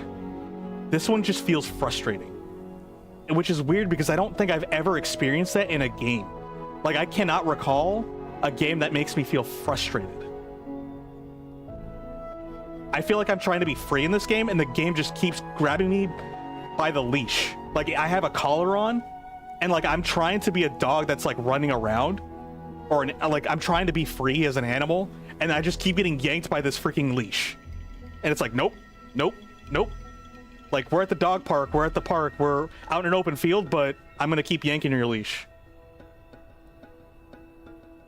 And it's just like, that's not a good feeling. That does not feel good. And this is why I need a platform like this so I can rant like this. But even though I'm ranting here and it's my space, like I feel like I'm psychotic. Because like nobody else has said stuff like this. Like, why am I the outlier? Why am I not comprehending what's going on? I don't know, man. It's crazy. Come to see the view? Splendid, isn't it? It is splendid.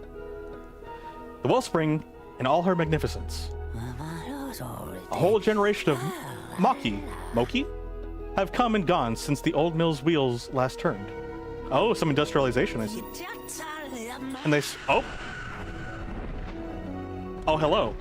Another burb? A withering burb. Wait, what's Shriek doing all the way out here? Something must have stirred her from her roost. Some threat, perhaps? Wait. Is Mother Burb alive? Not you, surely. You look harmless. We should fix that.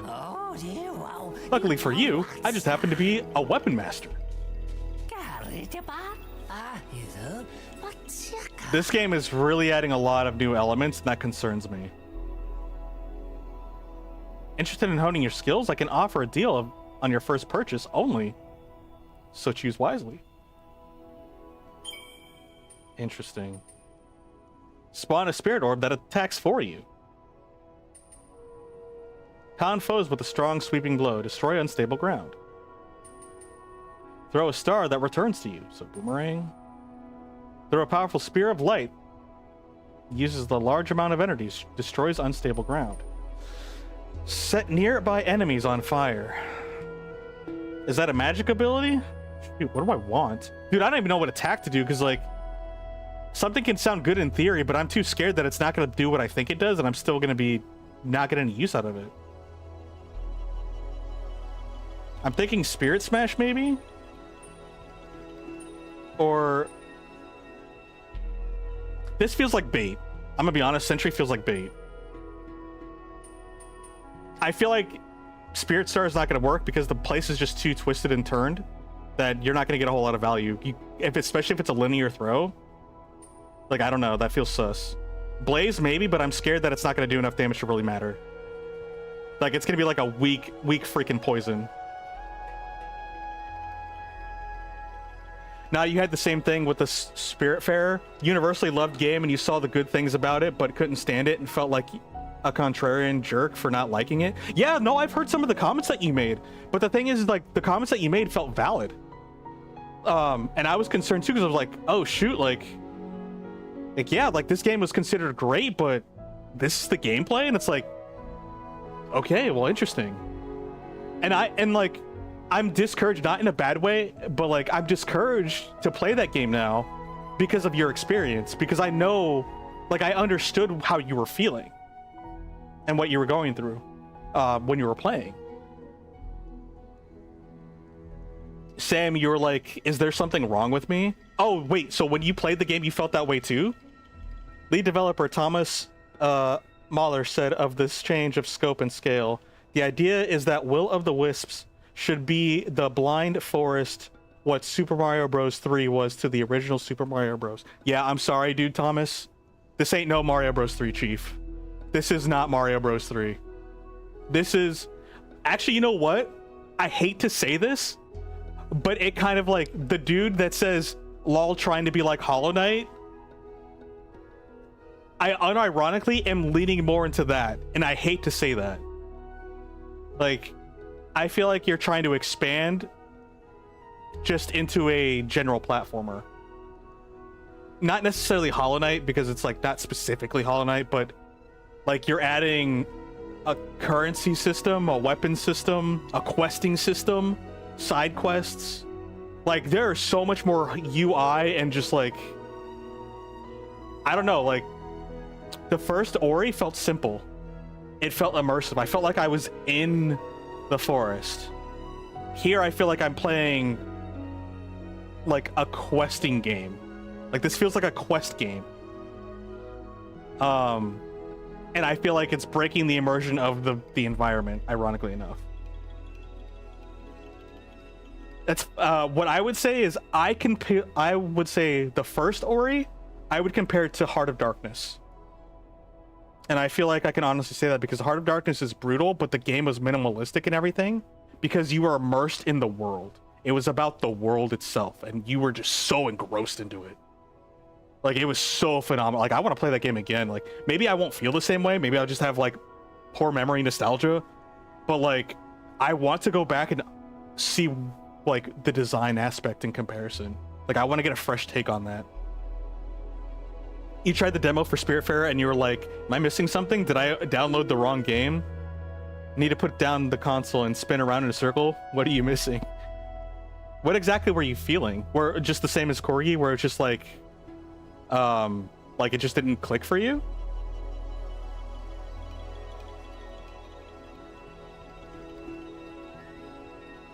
Like, it really does seem like ooh pretty is kind of like the selling point of Spiritfarer in this game. It's just ooh pretty. Ooh, it's so beautiful. It's like, okay, but how's the game? Which, I mean, there's nothing wrong with that, because there are plenty of games that they just want to be a cinematic, beautiful, artistic, like a motion, art in motion. And they use video game medium as like that form. It's not my cup of tea, but I'm all here for it. And I think it's amazing when games do that. But when you're telling me you're a video game and you're giving me a bad video game, like, in my mind, when you have those games, those aren't games to me in the sense of like a video game. Those are interactive artistic mediums. And maybe I shouldn't be dividing it like that. Maybe I feel like maybe it sounds like I'm gatekeeping or being pretentious, but it's not that I'm trying to do that. It's just, as a person who, like I said, when it comes to video games, I've been trying for the longest time to figure out what is it that makes a video game for me. I was thinking for in general, but I guess for this, for the safety of like debate, what does the game feel like for me? And it's like, okay, well, if you strip off all of the art, you can still get a video game. If you strip off all the music, all the sounds, you still get a video game. You take off the lore, take off the story, you still get a video game. Like, it comes down to the mechanics. A better thing to do, or a simpler way to put that extravagantly winded comparison or description, is Tennis for Two. If you know what Tennis for Two is, you are probably a game enthusiast for sure, or at least you just happen to come across it. For those of you, and there's nothing wrong, like, I'm not saying you're not if you don't know, but like, I feel like you'll understand me more if you understand what Table for Two is. And Table for Two is the first computer game by our historical definition that ever existed. It's not Pong, but it's basically the installment that Pong was based off of. It was literally the first interactive computer where you played for fun rather than for like military or scientific reasons. That was their first video game. The only graphics were 2 rectangles and a square. And I don't even know if it had a point system. I can't remember. But that's what I look at. And I will look, and the thing is like, that's why I have concerns when it comes to games like Life is Strange. What are some other ones? Like some Telltale games, I guess Spiritfarer, like things that are closer to that realm. Or point and click adventure games. Like point and click is definitely a mechanic, which is still can be very engrossing when you make a lot of decisions. Which, I mean, heck, RuneScape is a point and click that I play for a lot of hours, and that's literally point and click adventure game. But it's also a game with a lot of mechanics that I make decisions in and I have agency in. A lot of these interactive pieces are just that. They're interactive. It's like when you go to a science fair, not a science fair, but like a science museum. Oh no. Oh god. Hey Server Dingo, thank you so much for the raid, dude. How are the games? Oh my gosh, you caught me on the worst time.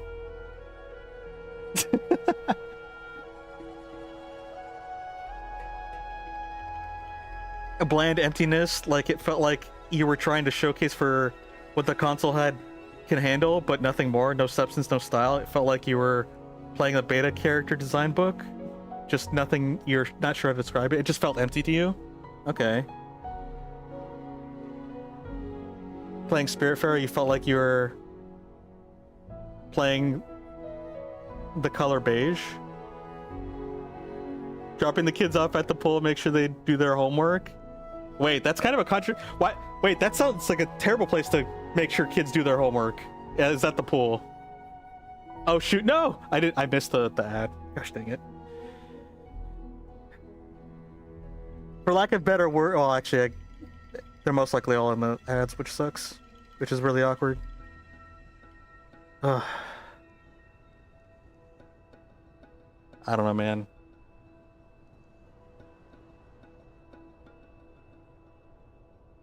Yeah, it feels like I'm concerned about calling those games, not because like I want to gatekeep, but when I think of games, like those are interactive experiences, and I feel like, in my opinion, in my perspective, those are kind of different.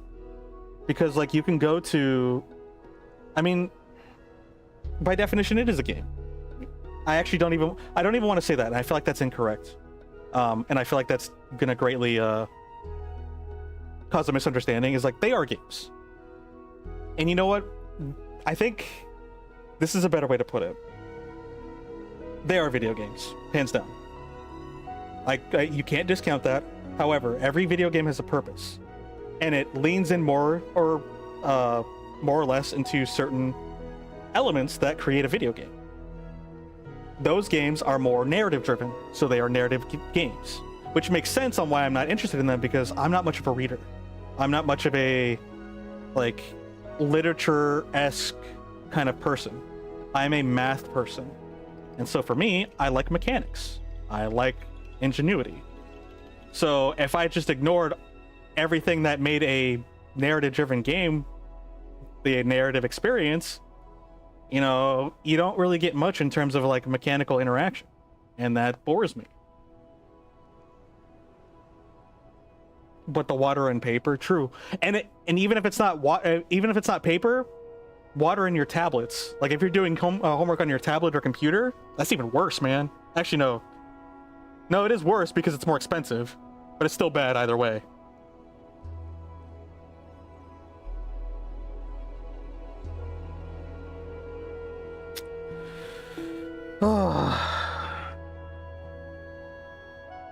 Well, hello for anybody who decided to stick around from the raid. Server, I don't know if you're still here or not.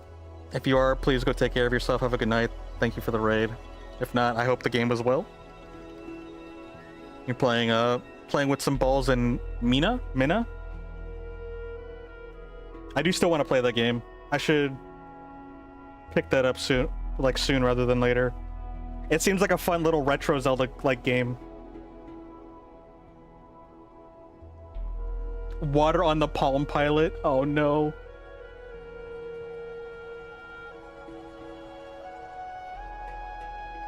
It's kind of a random thing, but it reminded me of I know someone who instructs a game design class. Well, like it's not design, but it's like a college class that is supposed to be for summer for high school kids to get into, to kind of like get them into the college scene that they could take over the summertime. And it's a game engine design course, which a fancy way of them saying it's an Unreal Engine course for learning the basics of the Unreal Engine and getting introduced to it. And it sucks because he was complaining to me like, dude, like I don't know what they're doing, like, and why this is a thing for them, because like these kids are not prepared for it, because for one, to work on Unreal Engine, if you've worked in any sort of game development engine, especially Unreal, you need to have a computer. And technically these kids have computers, but there was like he said that there was like a handful of them, like several of them had to drop the course because they have Chromebooks. And Chromebooks, you know, just to reiterate, they barely even do text documentation because they don't connect with anything else. Like they're very like bare bones functionality.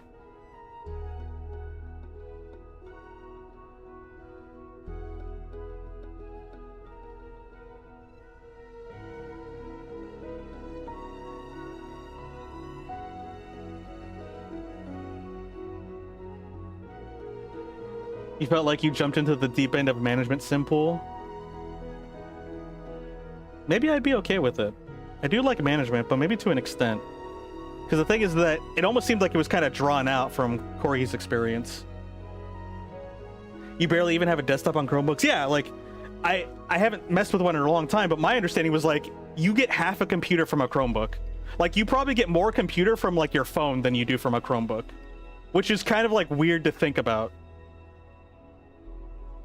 Chromebooks are glorified tablets. You should know. You've been a Chrome user all your life. Yeah, no. Like, I'm gonna take your word for that.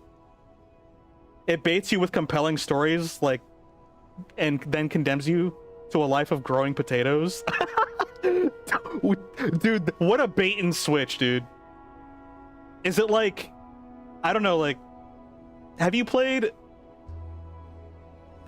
Harvest Moon and like those kind of farming sim games? Is it like that, or is it like not as entertaining?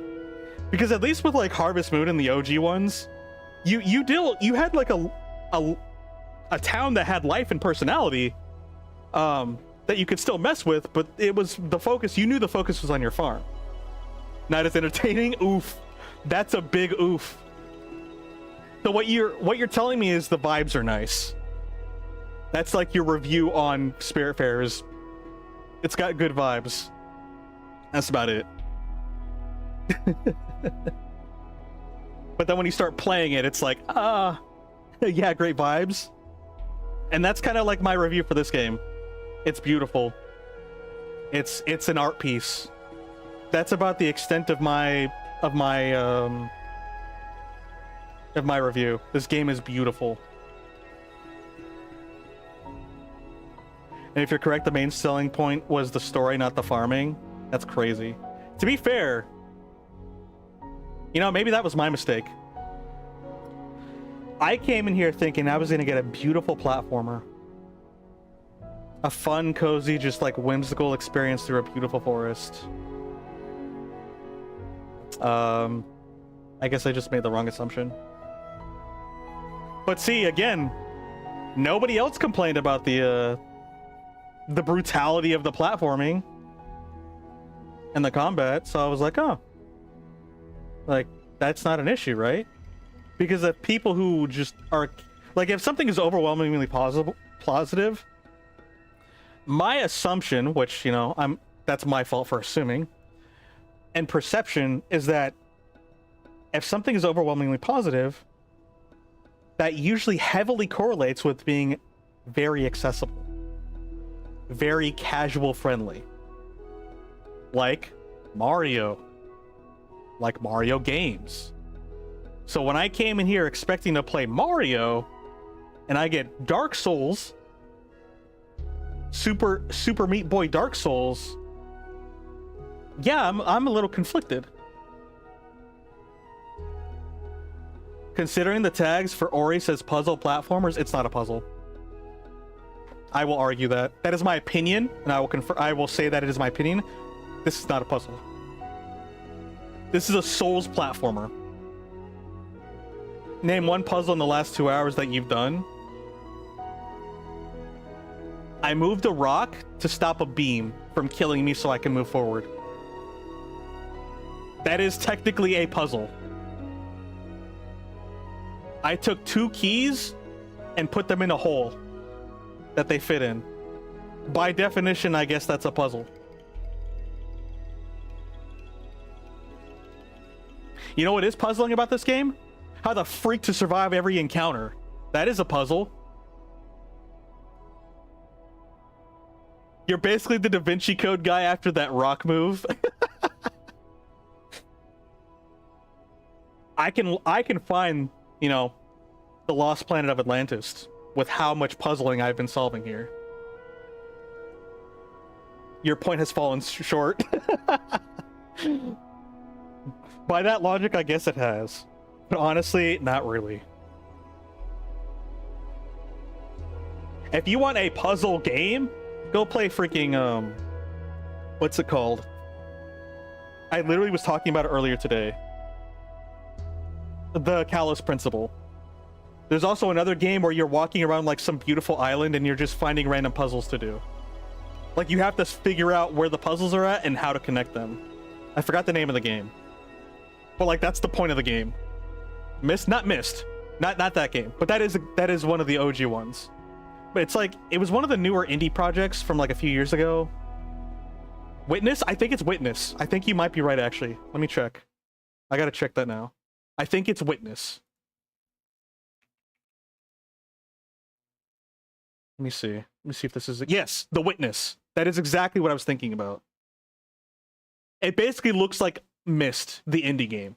Not in a bad way, but like the way that they have their like title, because like Myst is the same thing where it's like almost like a panoramic view of the island, and it almost looks like it's like a pre-rendered scene, like an O style, like the old Myst games.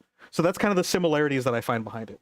I'm not saying it's the exact like a knockoff or anything, but it's got a similar vibe and kind of telling like expectation that I'm coming in here on an island full of puzzles. So yeah, I think that's kind of like what I'm getting from that. That's the message. You didn't like it, but if you like puzzles, please check it out. See, that's the thing. That's the thing. Did you know that you were getting into puzzles? Let me ask you that, actually. Did you know that when you picked that game up, you were getting into a puzzle game?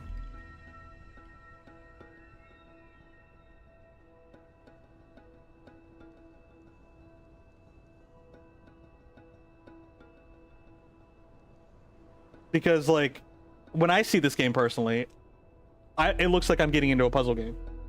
And off the top of my head, I'm not exactly enthralled about puzzles. I'm not like, yeah, puzzle game. I'm an action guy. I love action games. One of my childhood favorites was like Time Crisis. I had that on the PlayStation 1. So like, I feel like that's kind of like a good example. And then I played a lot of platformers and 3D adventure games. So action adventure is like my cup of tea. Witness looks beautiful. It looks like, I heard it's a great puzzle game. It was free and you tried it. You liked it, but it wasn't for you. You will recommend it because, wow, it was made for puzzle enjoyers. It looks like it. It looks like if you are a puzzle fanatic, like, this is your game. This is your freaking, like, this is your dish. You will be eating good tonight with this game if you love puzzles. That's the impression I get. Puzzles are definitely on the lower tier of terms of like genres for me.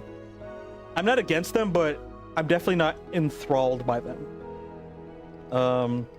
Weirdly enough, I don't feel like I just have like a puzzly type like personality or like mindset. Like I don't try to like, if I don't immediately click on something, I just kind of like derp out.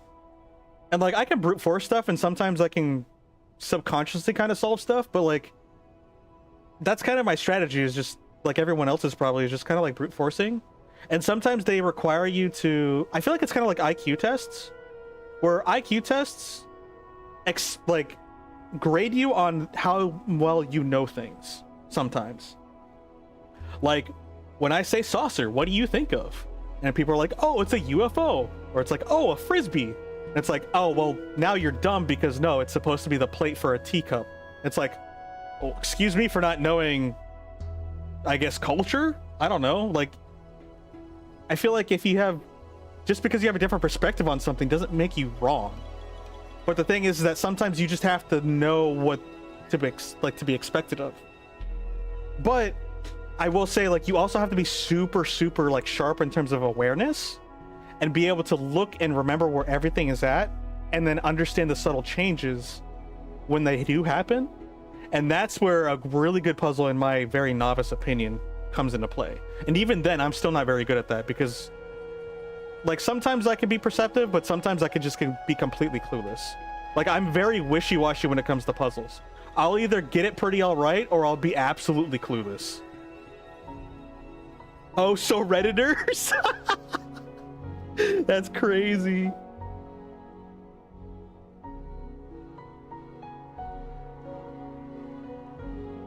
You derped out a lot in The Witness? Yeah, I'll do the same thing. I will just derp out everywhere. But you spent like a month on it, almost because you were like, do brain stuff. I mean, I'm not gonna lie, dude. If you're a puzzle fanatic, Blueprints is all the way your thing. Dude, I could not play the game past like the core aspect of just running through the rooms. I'm not a puzzle guy. The thing is too, is like, I'm like, that's clearly there for a puzzle. Well, I don't know what that puzzle is, so I'm gonna move on. It's the same with like stories and twists. Sometimes like they'll put like hidden clues on stuff. I'm like, they're doing something here with this. This is on purpose. I don't know what it is. All right, time to move on. And then I forget about it. I brain dump it. Because my brain doesn't retain information like that. Like I'm not good at, like, people who are considered smart by like pop quizzes, like Who Wants to Be a Millionaire? Like, are you smarter than a 5th grader? No, I'm not. No, I'm not. Like, I don't know this stuff. I don't know what these words mean off the top of my head. I don't know how many miles it is to the moon. I don't know the, geometry distance between like, the United States and, Canada or something. I don't know. Not even Canada, like Europe. I don't know how long it takes for a ship to go from like one direction to another. Like, I don't know random facts. I don't know, like, when it comes to just random knowledge, I don't know anything. Yeah, I know it's like roughly like over there. It's kind of a long distance. It's, kind of like the thing that knows almost like about everything, or like the rough estimate of everything or something like that. I forgot what it was called. But there's a joke where like something knows almost everything, or the approximation of everything, that knows the approximation of everything. That's kind of like, that's how I feel about my brain. Like, I know what you're talking about, but that's about the extent of my knowledge. Like, I know you're talking about a thing. I'd be like, oh yeah, that one thing from that one place at that one time. That's about as much information you're gonna get from me.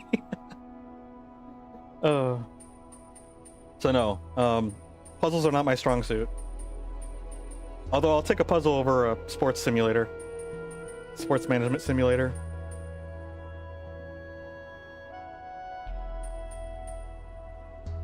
Like, to be completely dramatic, I feel like I would actually die from like mental agony. Like, I feel my body like literally like curling and cringing at the idea of being forced to play a sports game. Like a management simulator game.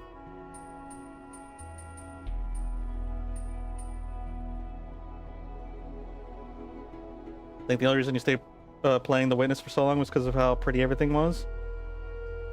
Yeah, everything's pretty here too. That makes sense. I'm looking at it like I still have it up. Like I didn't just take it down or anything. But yeah, it looks beautiful. And because of how beautiful it is, I kind of want to play it.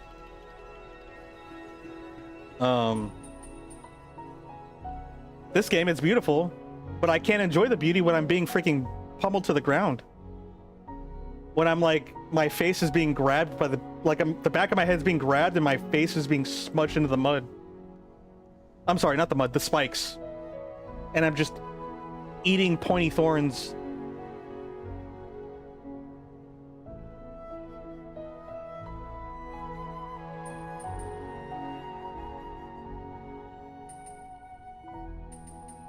Dude, I don't even know what to pick. I'm just gonna pick this. Make the most of your new skill. The next won't come so cheaply. Yeah, I'm not surprised. If you care to put your skill to the test, there's a spirit shrine nearby. Just the place for you to prove your mettle. Our paths will cross again. Till then, keep your blade at the ready and an eye on the sky. So another thing I have to complain, and it's not about this game specifically, it just happens to be the victim in sight right now. Games are like, hey, I'll give you this first option for free, and you've got a handful to choose from. Pick wisely, because you can only choose one, and you can't go back. It's like, okay, well, I wish I could feel these out. Can I test them out? You know? It's like, nope, you gotta purchase this thing. It's like buying clothes at the freaking, I don't know, on Amazon, on the internet.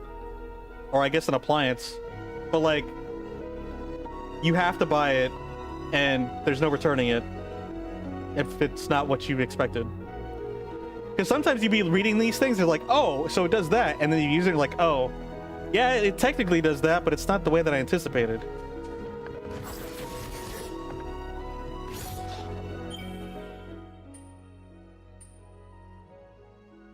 Like, oh my god, this is so beautiful. Now there's a clear bias here. It looks pretty. But like, yeah, this just looks aesthetically so beautiful.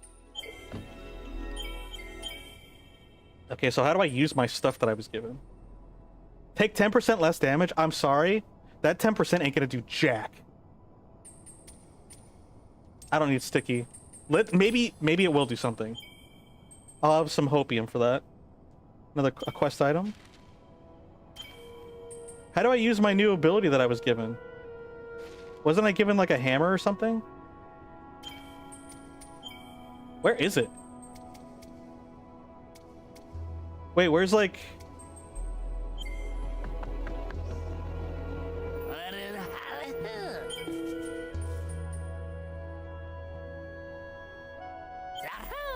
How do I use it? Oh, here we go. I don't recall the game teaching me this, by the way. Oh, regenerate. Channels energy to heal. Maybe I've just been, like, not paying attention.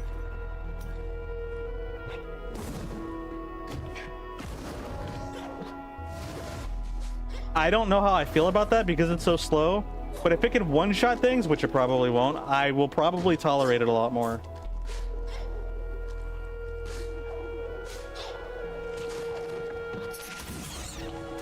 Okay, well, at least I can one-shot those things.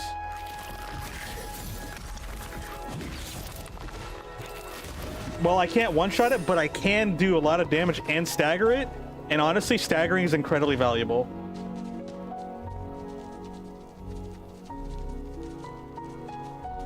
Most of everything was closed off, so you spent the next week bashing your head on a puzzle.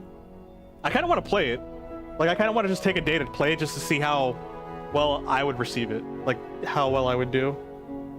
I don't have much faith in myself, but at least I can take, like, that one day of streaming it just to appreciate the environment, you know? Like, just have low expectations for myself and to play it, I feel like I would actually enjoy it a little bit more, you know? It's fairly nice from what you remember.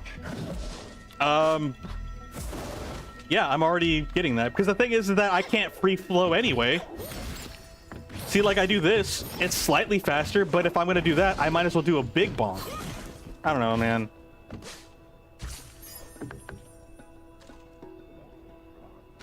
Oh, that's such a Oh, that was so cute. That was so good.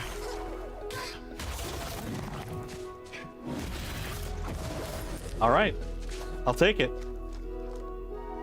Oh, that's so cute. Like, dude, there's so many cool little things in this game. And I feel like I just can't enjoy it because the next move I make, I get freaking mauled by a spike or I get sniped. Like, look at this. This is so cute. I love it. Like, this experience would be so beautiful. Like, if it just wasn't so, like, brutal. Like, why does it have to be a brutal experience?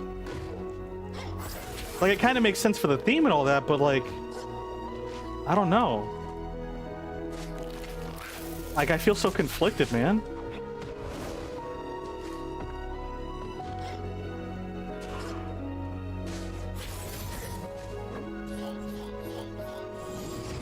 Oh, that's my healing. I forgot. I was like, what is this?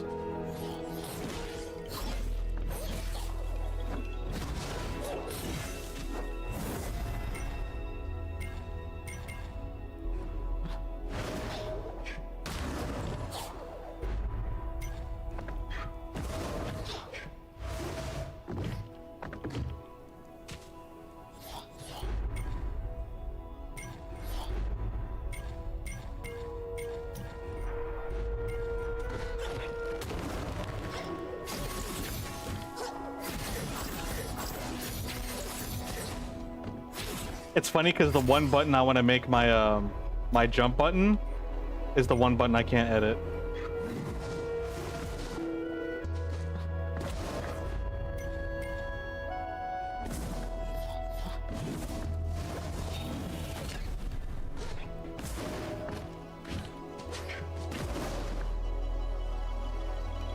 Unless his point is to make you feel powerless. Like, yeah, I feel like that's kind of the message that I'm getting. I feel like the whole tone is like, it's to make you feel helpless. But then, shouldn't we just be playing Rain World?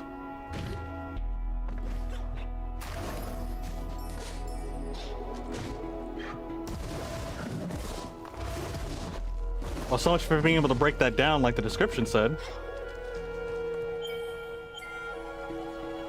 That's always the case. Oh, this can help you break down and unlock new areas. Oh, except for that spot. Oh, and that spot either. Oh, not that spot either. It's like, oh, okay. This feels like Rain World, but on drugs. Wait, it feels like it's on drugs compared to Rain World? Rain World looks like it should be this difficult. Like, if I was playing Rain World and I died like this, I'm like, oh shoot, this place is spooky. Like, this is brutal. It would make sense to my mind. But if I'm gonna go and play Rain World after this and be like, yo, it's a cakewalk, that would just be like, that does not make sense to my mind.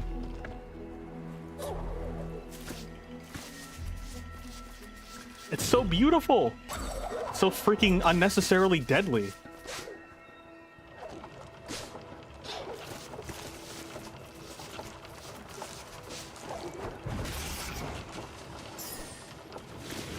Oops.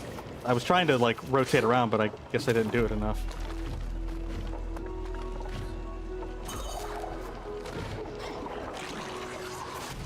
I thought that was something I could land on, but that's the background. Understood.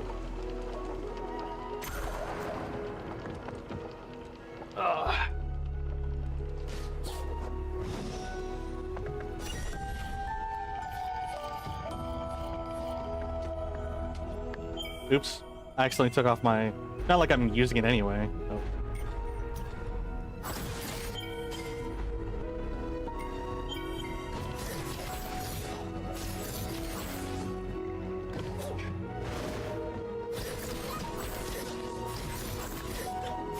I'm trying to see, like, what configuration makes sense to my mind.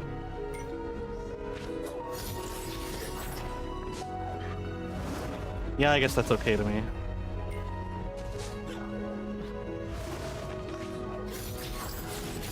What if I swap these two, though?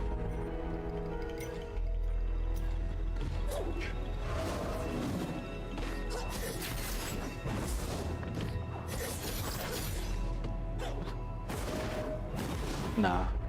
I think this will be okay.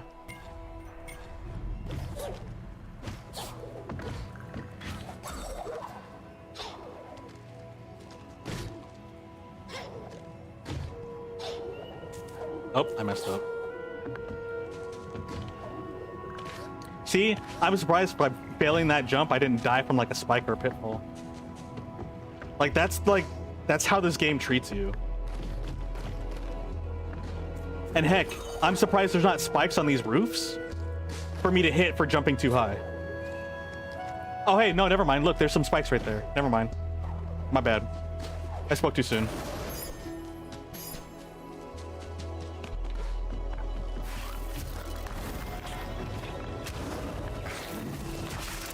Like that one section, I felt like it was the most breathing room I had in this game so far.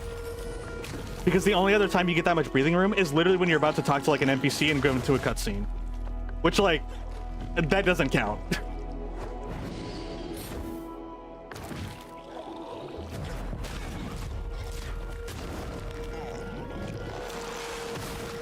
Oh, okay, my bad.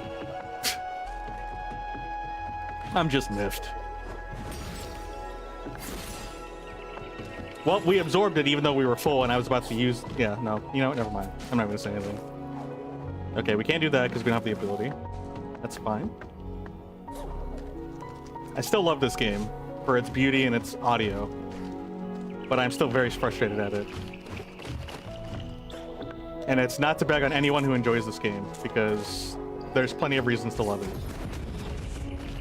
The game designer in me and the, like, person that just wants to go burr and jump around everywhere and have a good time is frustrated, but it's still a very beautiful game.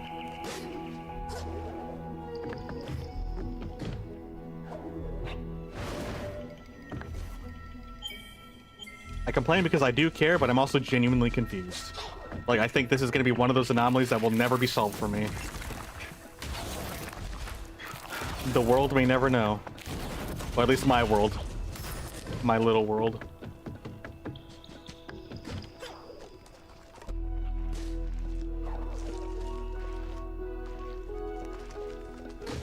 I don't even know where we're going. I'm just kind of rolling. Where's the map at? I guess we're going that way? Yeah, I'm kind of just vibing right now. I'm gonna be honest, I don't want to do the side quests. I don't have an interest in doing the side quests. Unless they're just kind of like in my face and I just happen to do them passing by. Yeah, that's fine.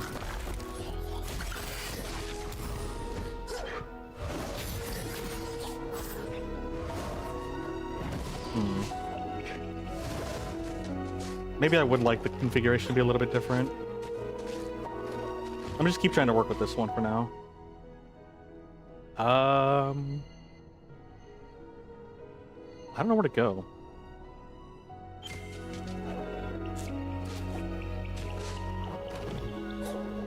Okay. Ouch. Nope, can't reach that.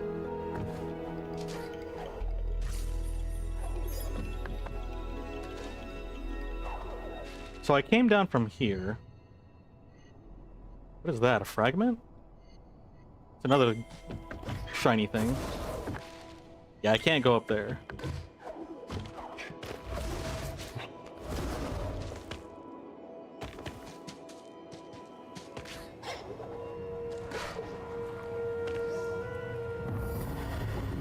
Wait, is this an optional side thing? I don't want to do this.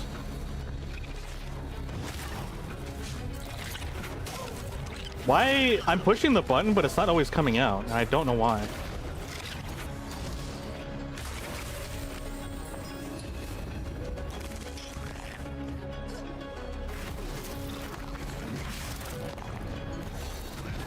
Oh. I went to go do my attack, but somehow, even though I was in my animation, he attacked first. Okay. Using the hammer is that... Oh. Goodbye. I need to heal more often. I just forget that I can heal.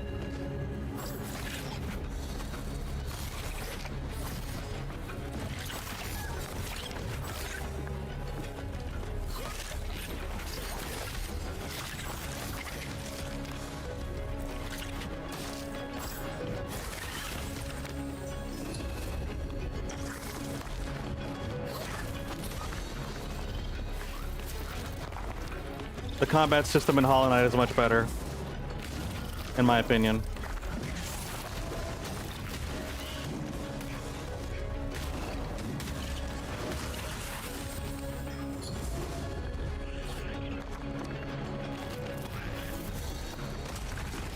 Oh! Didn't even know that was a thing. Cool.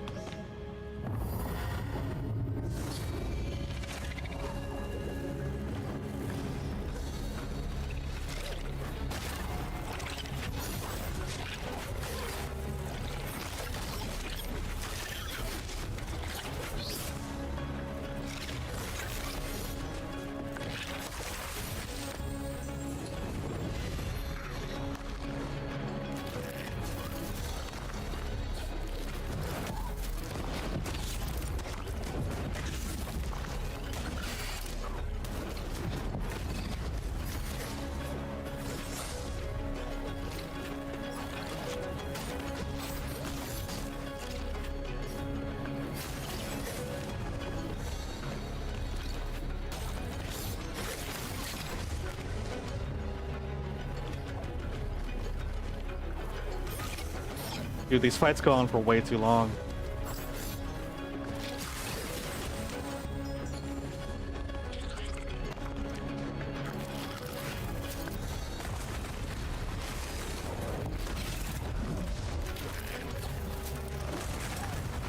That's crazy.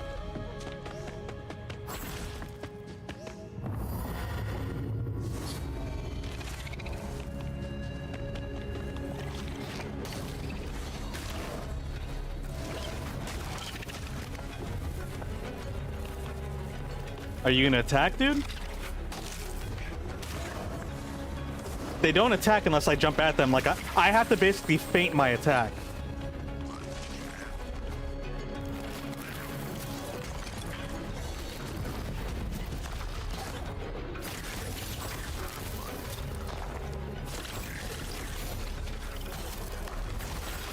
Dude, I feel like I'm almost playing like a turn-based RPG. Like, no joke.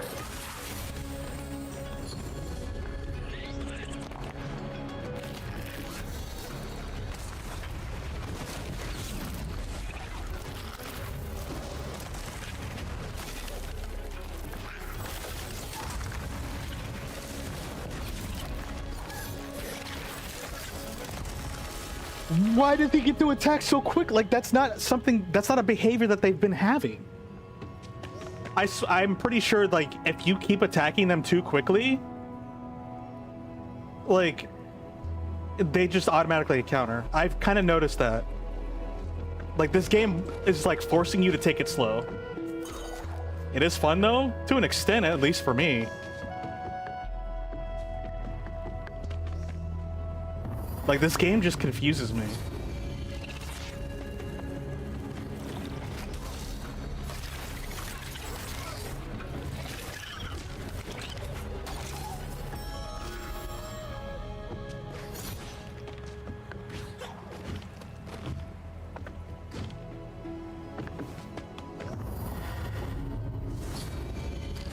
Yeah, I don't like the combat system, I'm gonna be honest.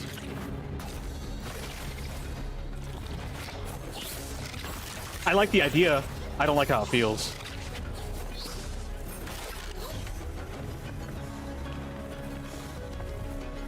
Okay.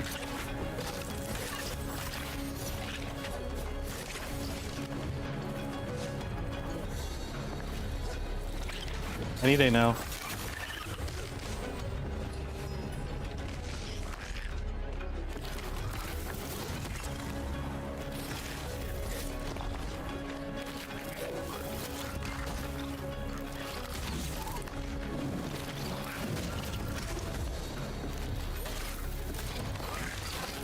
Okay.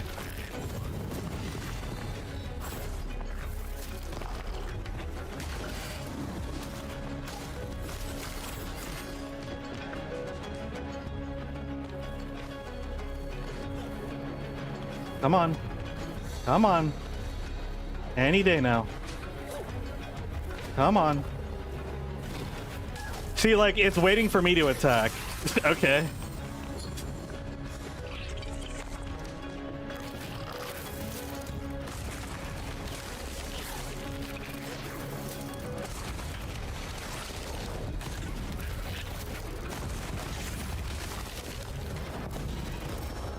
Wow. Just skill issue. You can equip more shards at once. Oh wait, no, I did not mean to do. No, I didn't mean to do that. I did not mean to do that. I thought it was telling me to install the shard or something like that. I don't know. I don't even know what this shard is. What is the combat shard? Oh, these. Okay.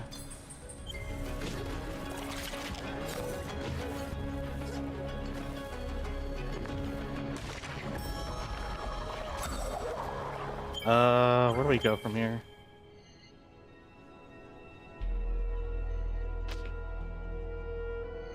Yeah, I don't really know what to do.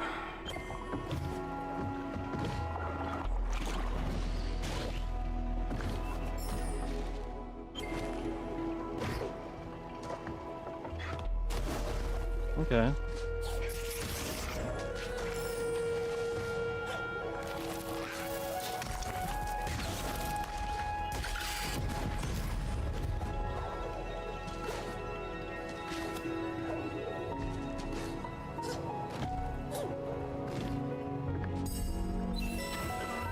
Hey, nice. Ow. Okay.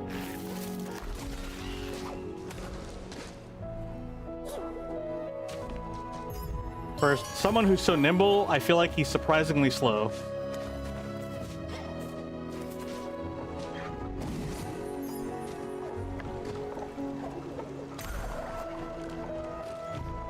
Okay, I can't get that.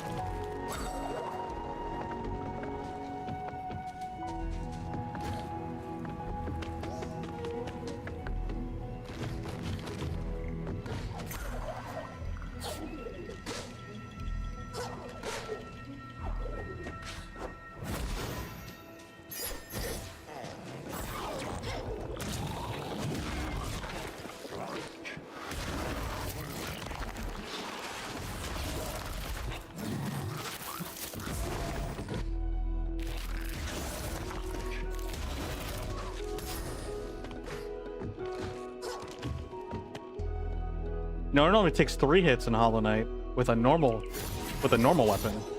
You know?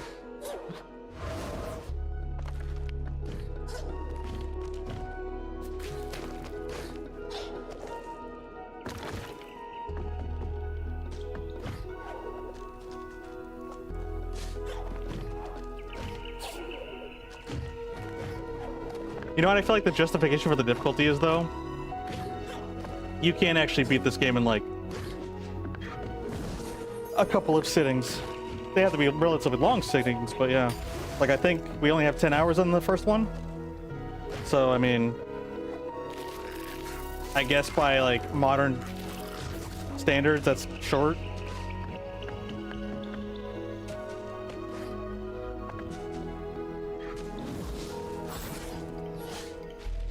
What is this? What do I do with it? I don't even know what to do.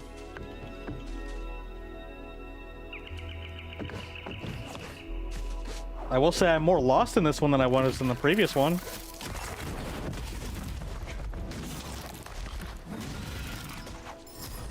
In a couple of sittings, which means getting frustrated, getting up and walking away.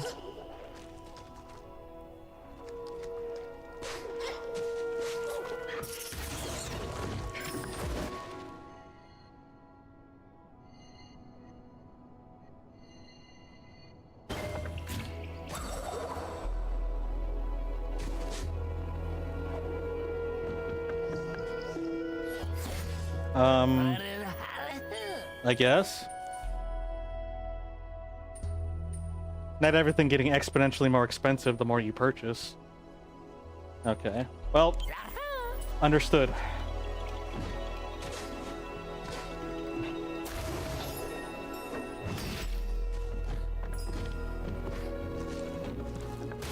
Get out of here.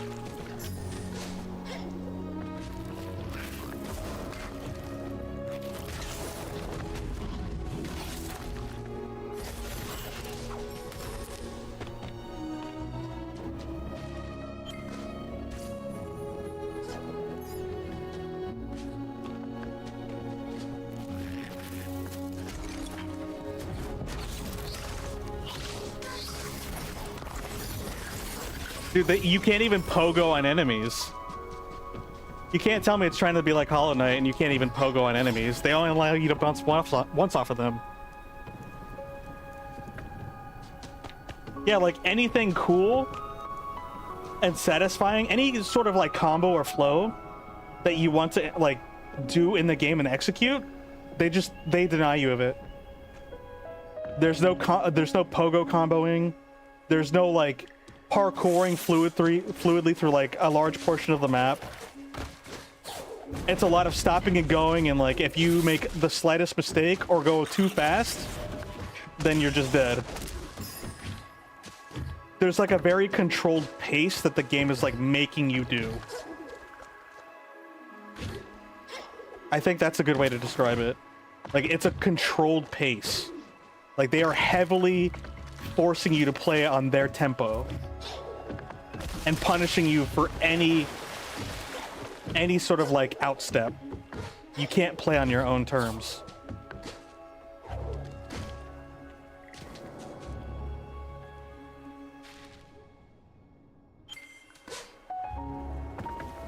It's a game that's like, you're gonna play the way I want you to play.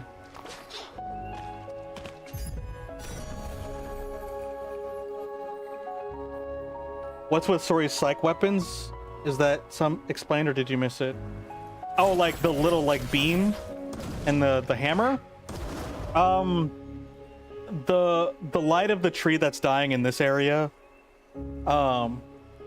we connected with it and it's giving us our power to use it. Like, I think it's something along the lines of like the light listens to us, we control the light, which is the power of the tree.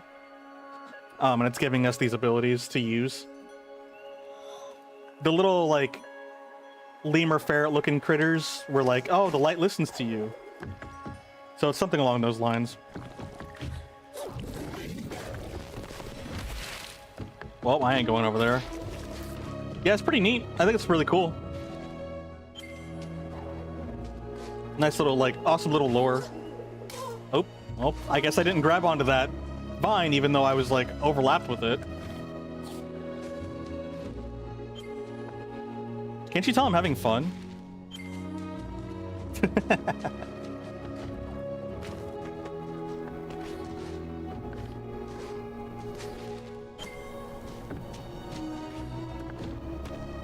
I feel like my player agency and player expression is getting shut down by this game. A lot. And that's kind of like one of the key elements I play video games for. And I feel like there's very little expression. Which is funny and kind of ironic considering I played games like Kirby's Avalanche and like Rayman, the OG one, the first one. And Crash Bandicoot, because those games were apparently really hard for a lot of casual people, according to like articles that I've read and people's comments that I've seen on the internet. Which, I mean, as a kid, I didn't have any of that information, so I didn't know any better. I just played the game. So like, that's why I'm just so confused. I'm like, am I really like, am I all in my head? Am I one of those people that's like, oh, I'm so good at video games and I'm really just like scrub? Again, I feel like I'm being gaslit.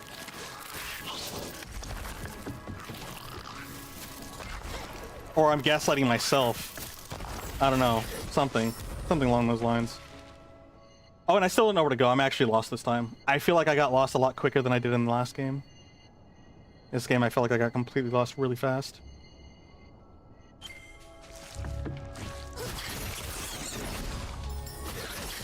What's kind of weird is like, I felt like the first one's pretty elaborate in terms of its like level pathing and design.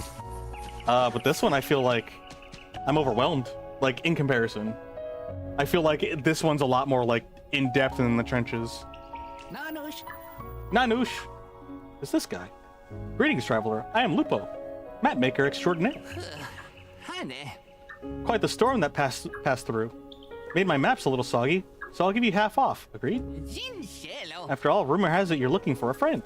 And what's better than for finding things than a map? Care to purchase one of these fine fens for 50 light, spirit light? Sure. I don't know which button's my X button. Much obliged. Yeah, that was a complaint. There's no clear sense of progression. You just have to get lucky with the direction you pick. Yeah, that's exactly how I feel, so I'm not surprised. I feel like for the sense of like feeling like you're lost in the woods, it gives that very well, which is a really cool element. But like for the sake of progressing through the game, I'm like, I don't know where the freak to go. I know that's the point of a Metroidvania, but like I'm like getting lost. Like even looking at them, like looking at a map, you get kind of like a clear sense of what's going on.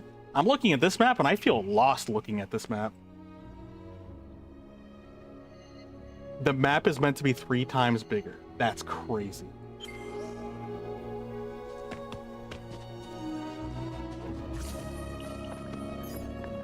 Like again, I love the ideas here. Everything is so beautiful and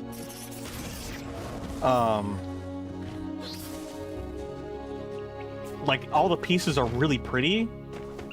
But like coming together, I just feel like frustration overall is just overshadowing my experience. And I can't enjoy the background and the beauty of it all because I'm too busy trying to freaking survive and not step on a thorn. Like I'm literally trying to look at the floor where I'm walking to prevent myself from stepping on a thorn and exploding.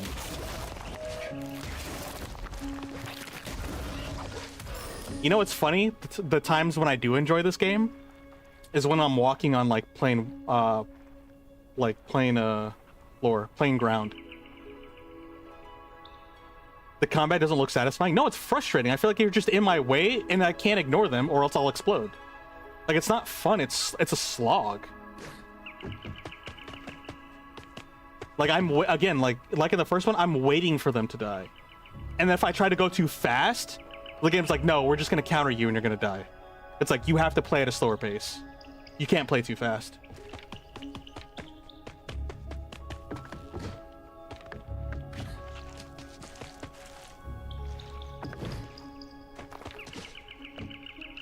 Like, I was trying to understand the monsters and their attack patterns and everything. And as I was slowly learning it, I was like, okay, I kind of get how it's moving. Once I picked up my tempo, it changed its tempo to counter my tempo. So it's like, no, you're playing too fast. I'm going to hurt you I'm going to punish you for that. Like, oh, okay, my bad. It wasn't my turn yet. And that's why I called it a turn-based strategy or a turn-based combat game. Because like, if you play too fast, it will punish you for it. If you play too slow, well, you'll just slowly / rather quickly die. Like you'll just keep bombarded with attacks. Like you have to go at a very specific pace.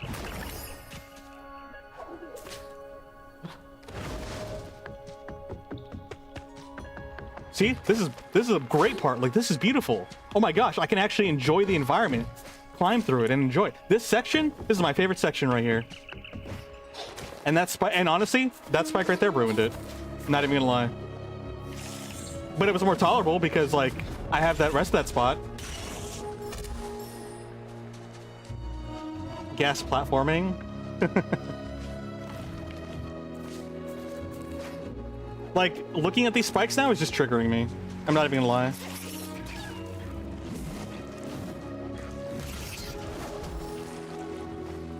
That was just bad on my part, but still, like, I'm just so over it, you know? You can tell I'm over it. And I don't even know where I'm going. I'm just platforming at this point. I genuinely have no idea. I guess we can go this way. It looks like there's some 2 possible sections, actually. Which, I mean, I don't mind. Walking... See, that's another thing, too. Is like, yeah, that was a complaint. And even I made a comment about it, but I don't mind that. I don't. I love exploring the maps. I love navigating through everything. This place is so beautiful to do that in. But when I'm constantly being barraged by death traps and monsters that don't die, it's frustrating. And now you're telling me I have to run across the map and do that all over again? I don't want to do that. It's not fun. I'm not having fun.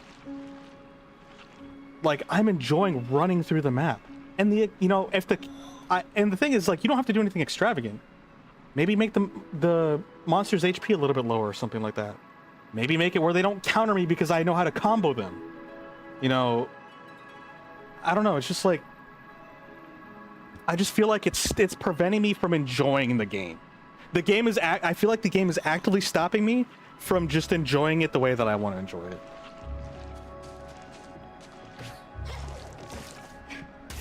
And again, disclaimer, these are my feelings, these are my emotions.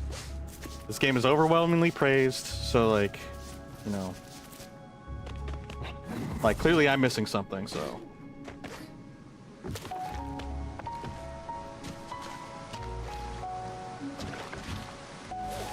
Like, look at this part. Oh my gosh, this is so beautiful.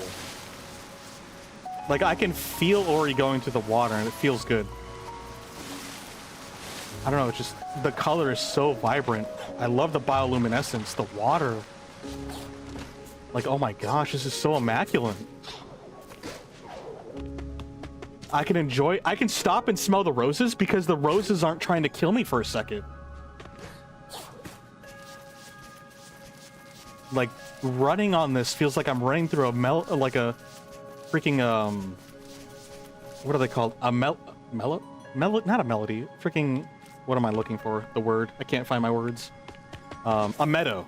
Thank you. Like an upside down bioluminescent meadow. Like, that's so good. Like, I can feel, I can actually physically feel and imagine feeling the grass and the leaves brushing through his legs and his arms as he's traversing. It feels so, like, satisfying and serene.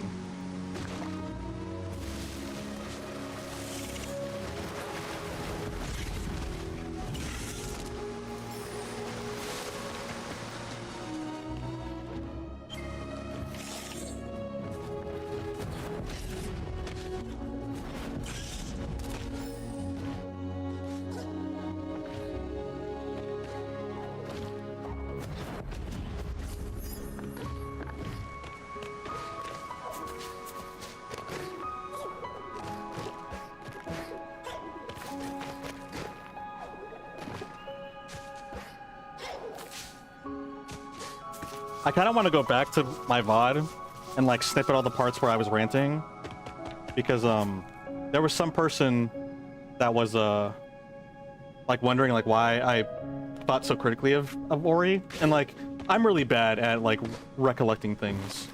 You guys already know I forget like the past 2 seconds of what happens, and I would love to just be able to show them this, like these are the things that I'm complaining about. And they're like really into game design too, so like I feel like they would actually understand my points. Whether they agree or disagree, that's not the point, but like at least like be able to see where I'm coming from, and that's all that really matters. Like, and that's how you have a real conversation with people, you know? Understanding that people can have different opinions that are conflicting to one another, and we can still live forward or move on with our lives and move forward. You can't do that in some places, like, yeah.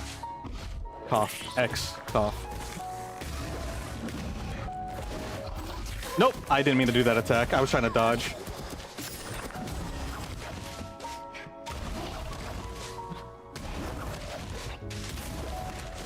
This is quickly becoming my new favorite weapon. Because everything wants to burst through your attacks anyway, so if I can force it to freaking stop hitting me... Yeah, no, this hammer is goated. Come on.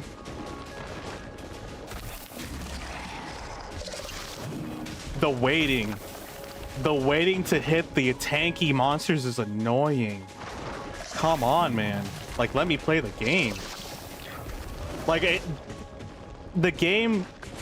mechanically is designed to be flowy and fast, but then the design of the environment is designed to slow you down and stop you and punish you for playing too recklessly or aggressively.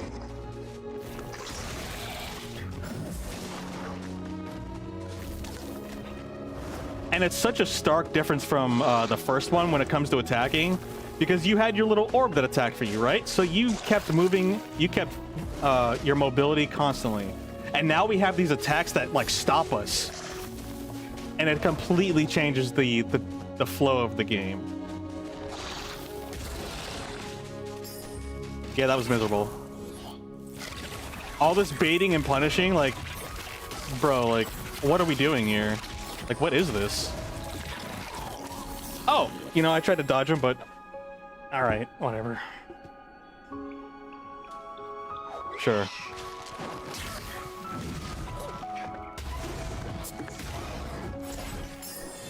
Oh, I don't need to do that. Oh, my bad. You would have thought I'd be able to dodge that guy because they're in the first game.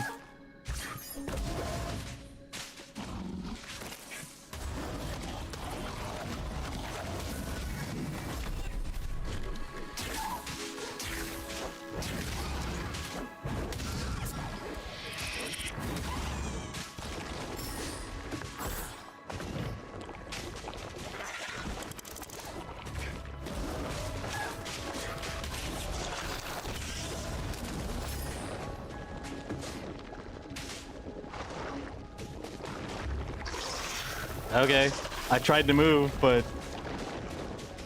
Okay. Huh? Oh my goodness.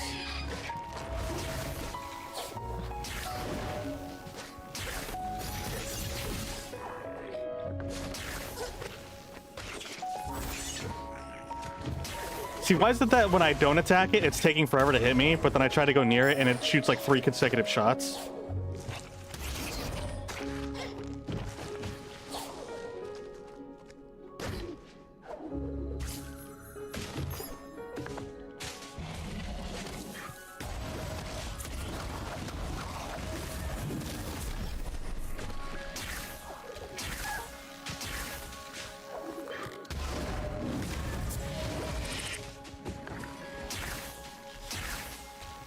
Great, now it's just wasting my time.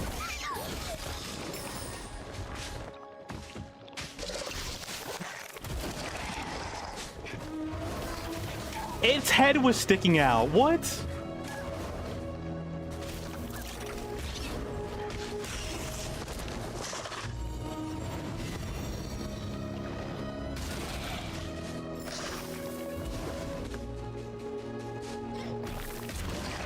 Ow.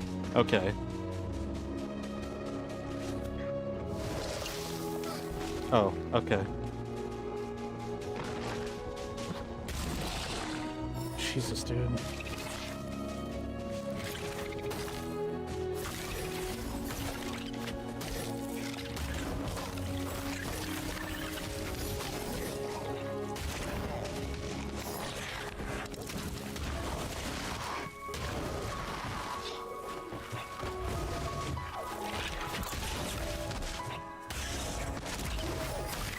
Get away from me.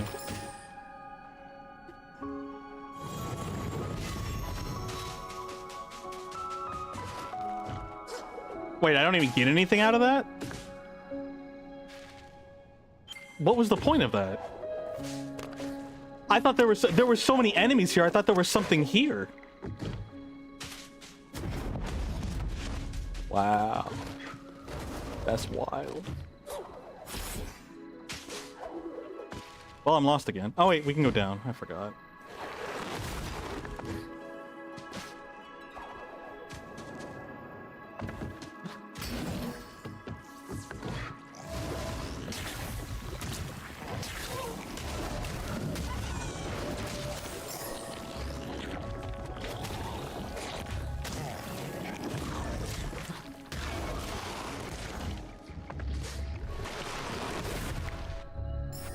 Oh yeah, that's right. I can't go that way. So where the heck does the game want me to go?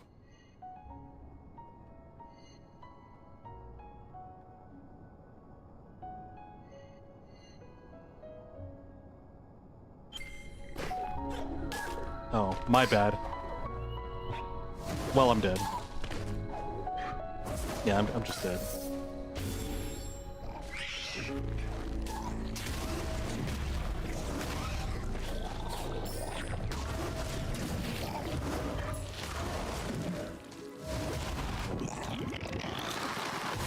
Oh, I forgot you can do that.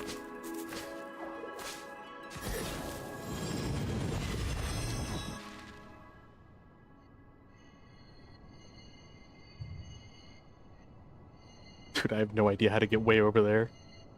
What do you mean?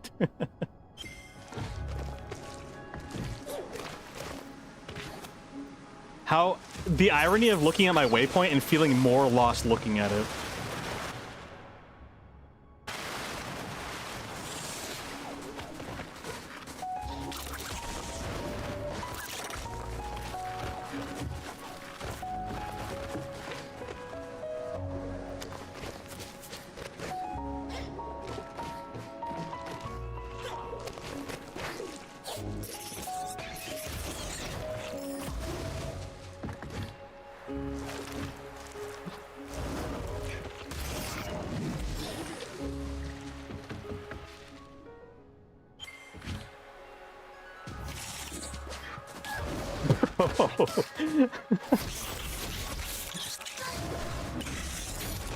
That's crazy.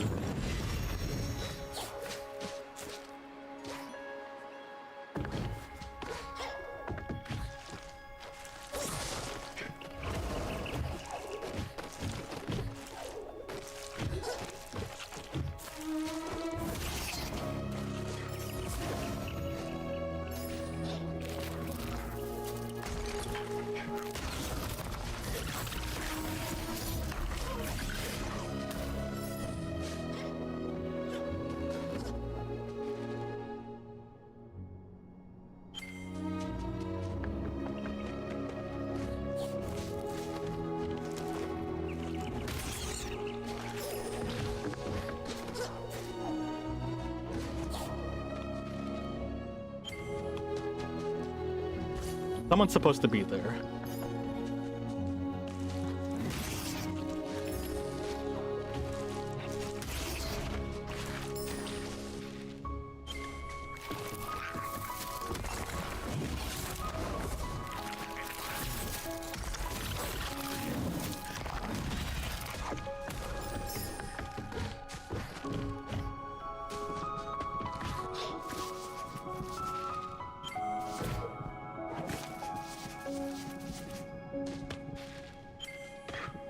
Oh.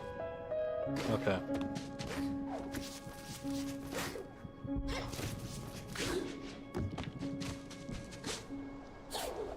Wow. This place is just so beautiful now. When I don't have to deal with monsters.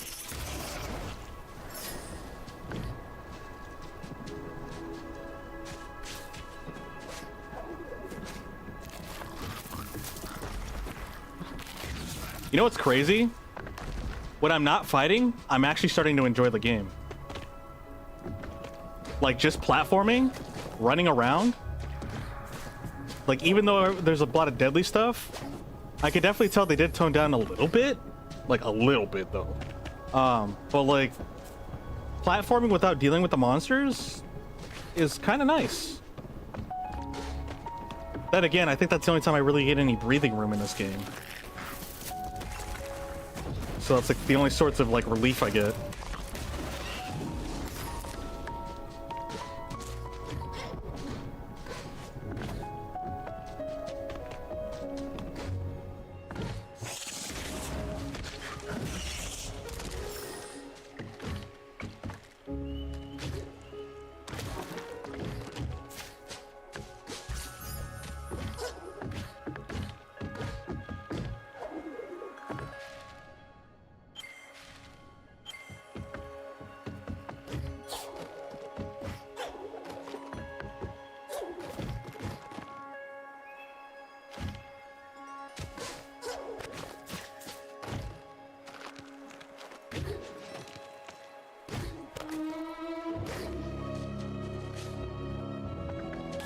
Oh, sorry, I didn't see that. I was too busy enjoying the environment, my bad. Oh yeah, that's right.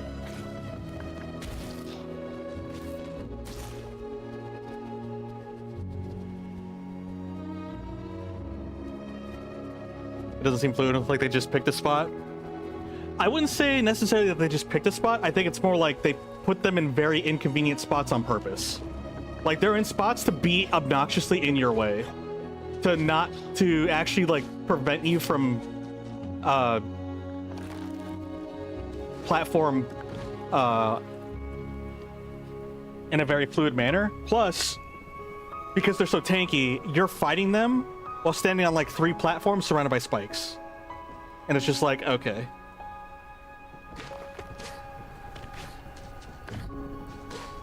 You're fighting them in really confined spaces. They have projectiles, and or they're super fast. And for weirdly how nimble Ori is and floaty, he's very slow. It's almost like playing Mewtwo in Smash Bros. Or Sora. They're just so floaty. And because of that, because of the floatiness, he inherently is slower and slow in general. Well, not in general, but like just some aspects of him are just really slow. Like, this is fairly snappy. Well, like, I don't know, just... It's weird. I feel like sometimes he's flowy and then sometimes he's not. It's so bizarre.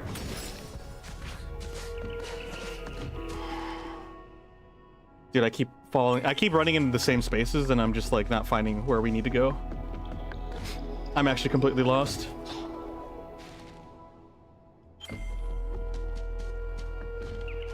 And again, something wrong with that, but stack that with the top of the frustration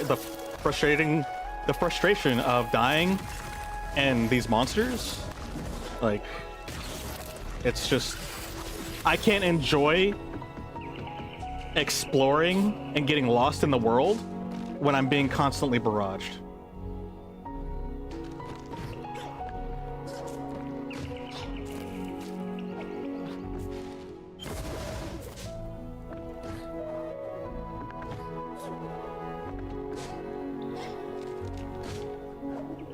Oh, that's not actually a platform. That's a background piece.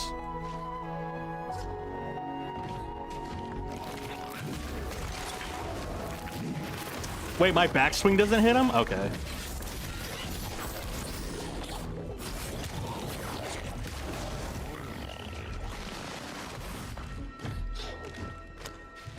Dude, I'm missing something. Wait, is it that?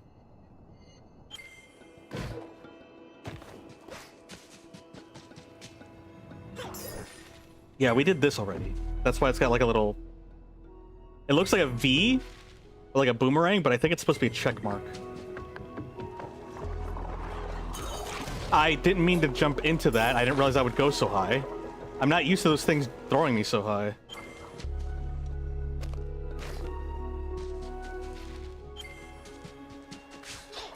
Could have swore that was grayed out on the map.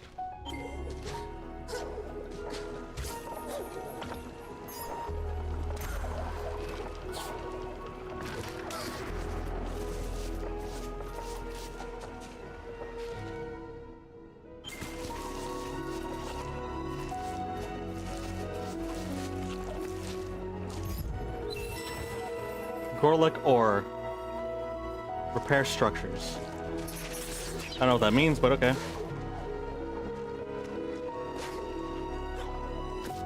I thought I missed, and I panicked and pushed the button.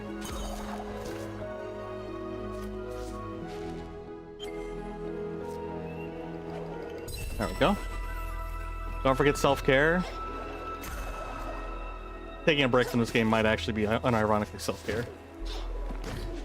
No, I'm okay. I'm being dramatic. Honestly, it's pretty late. I started pretty late, and it's 1 o'clock. I didn't even realize that, so I might find a good stopping point. But have a good night, Cole. Sleep well. I'll probably follow suit, not too far behind. I think Corgi did the same thing. Dude needs it after last couple of weeks.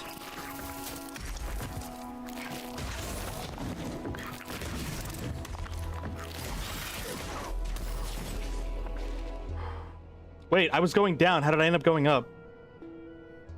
Oh, there was no path there. I have to go all the way around.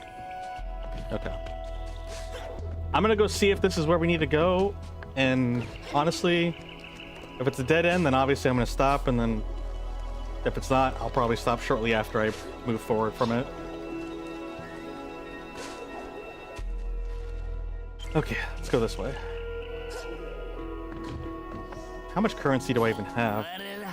I have enough to buy an upgrade because I've been wandering for so long. Crazy.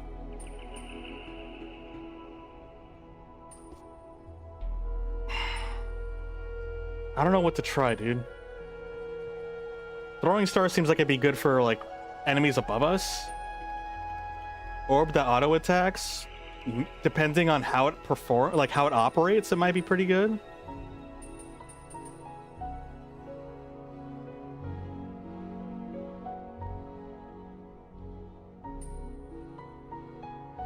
Let's try projectile. All the freaking monsters have projectiles. I feel like having a projectile might be something that we should have.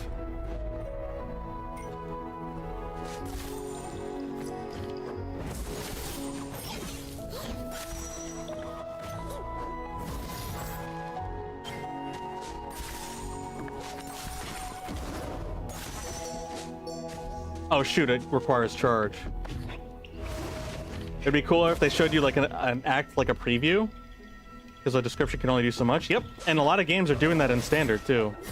So like a preview would be really helpful, like game changing actually. And then also tell me that it costs 1 charge would be nice too, you know? That would be like very helpful details for me to kind of like make it an educated decision on what weapon I want. I didn't know it cost a charge. It didn't mention it cost charge. Yeah, it did not mention it cost charge. Like that's just another thing. Whoa, what happened there? I think there was like a visual glitch. Which I mean, yeah, but I'm not gonna like rant about that. Like it was, if anything, it was just kind of funny.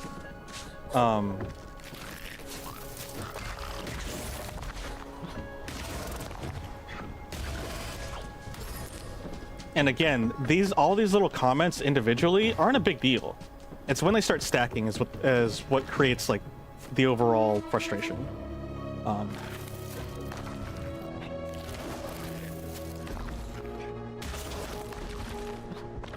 The monsters, the animations are beautiful. Their designs are beautiful. Everything is just so pretty about this place. Like if you actually pay attention to what I'm saying, I'm complaining about just how everything melds together in terms of like an actual gameplay aspect. What everyone praises this for, I completely 100% agree with. But I don't ever hear anyone complain or praise about it's like, it's such a wonderful combat system, such a wonderful, like, I don't know. But at the same time, I haven't heard anyone complain about it either, which is what perplexes me. My biggest confusion is like, nobody made any comments. Like, people have made comments, but it was more like things were too simple or bland. Like, it's not that it's bland, it's... Look, I don't know. The comments that were about the things that I have to complain about weren't about the things that I'm having personal issues with. I feel like.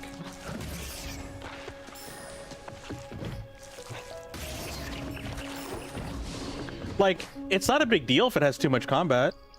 Like, the number of enemies isn't the issue. And it's if they toned them down and make them easier or quicker to kill, it wouldn't be an issue.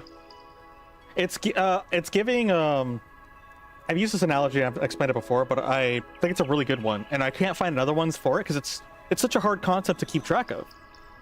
But the issue with the elevators that people had is that elevators move too slow.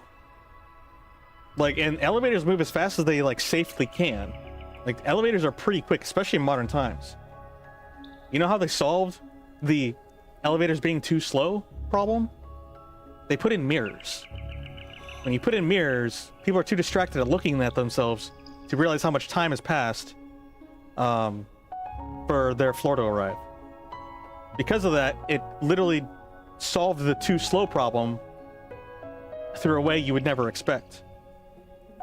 So that's where, like, you know when somebody's somebody's actually experienced in a field when they can articulate a more constructive solution versus someone who's just like more of a consumer of that said product or like skill.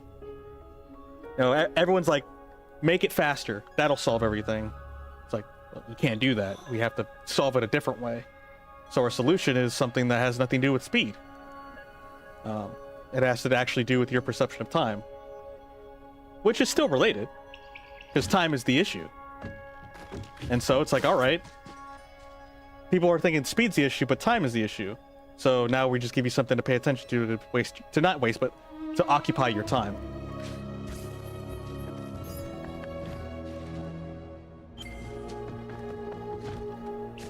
And that's why I love that example.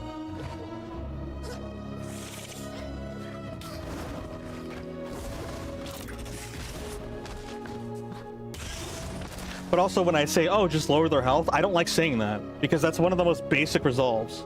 But it's what the real issue is that every combat engagement is very long. And like several of them are good examples. The monsters were literally running away from me. They were running away. It takes so long to hit them, or so many hits to hit them, and it takes so long to hit them. And then on top of that, if I overextend myself, I get punished. And if I get punished 2 or 3 times, I'm dead. The iframe window is incredibly small. They attack and evade so fast compared to me. Like, and overall, it adds up to being a very long combat experience.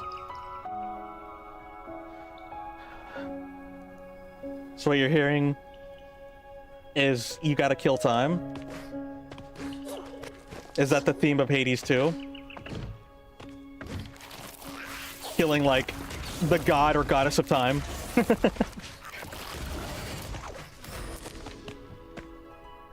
It looks like your attacks aren't doing anything to the enemy. Like there's no them being knocked back or even stunned. Yeah, it's not. Like that's why I love the hammer so much, because it's the only thing that shows result. However, I will say this, and this is where the frustrating part comes in. The gun, or not the gun, the weapons do stun. This, it does stun, but it only stuns for like the first 2 hits. And after that, they get to attack. And not only do they get to attack, they automatically retaliate almost instantly. Consistently, I've seen that.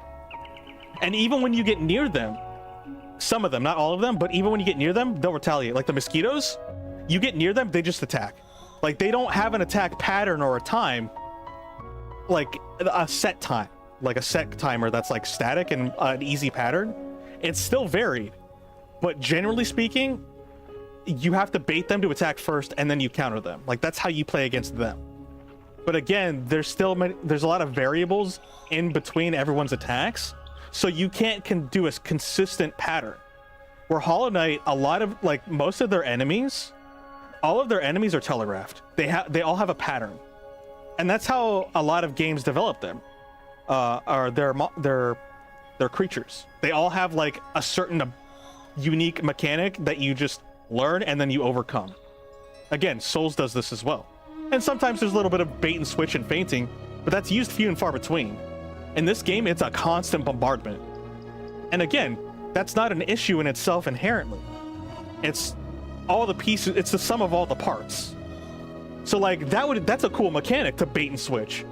But with that, it might be a good idea to make it where I can stagger them, or I can maybe like, I don't have to do as much damage to them.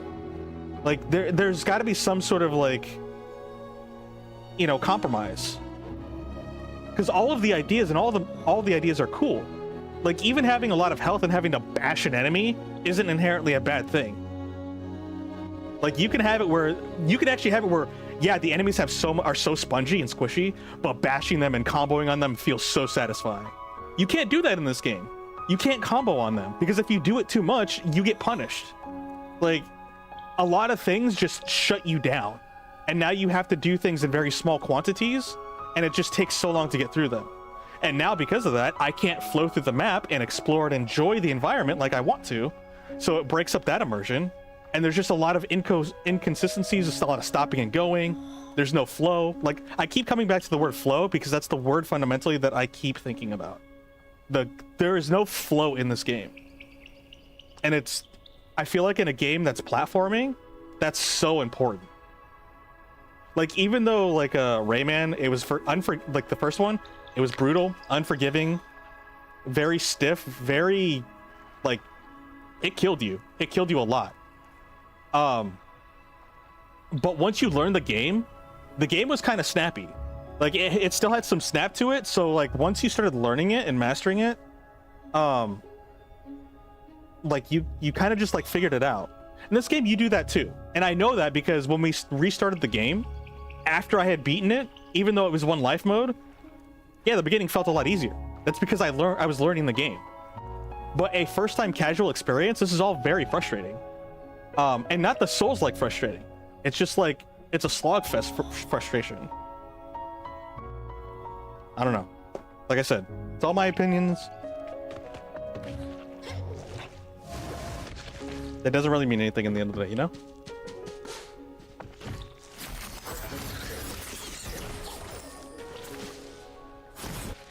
It's not even so much like, I mean, yeah, it's still my opinions, but it's more my emotions, my feelings. Like, I feel like I'm speaking more about my feelings rather than like, I mean, I guess it still is an opinion.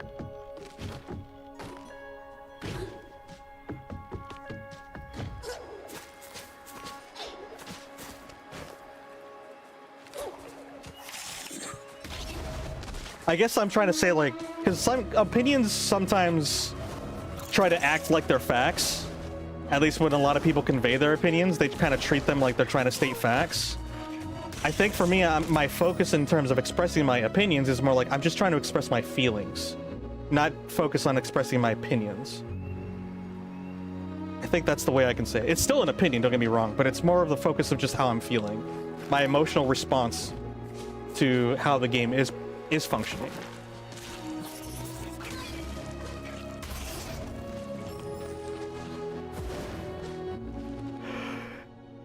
And not just how it's functioning, but how I'm interacting with it specifically, which is more accurate.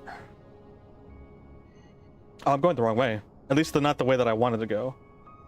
I don't even know if I can go. Oh no, that's where the leap is. I don't have the leaping ability, so I have to go the other way.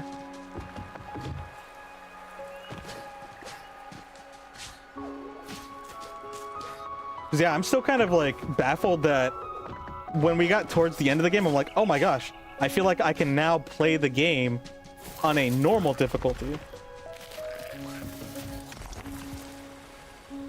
And I found it interesting that that was my emotional reaction and gut feeling when I started playing towards the end of the game. I was allowed to bash my head into the enemies a few times before I died.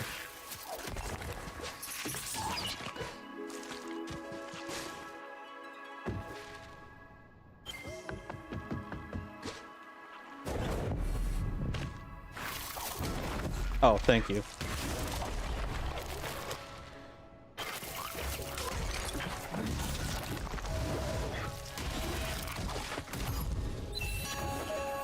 Or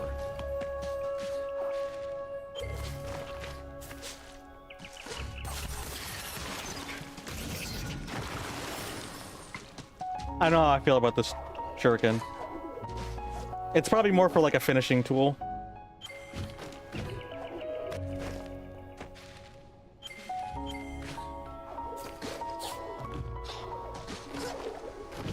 Oh, I already got this thing.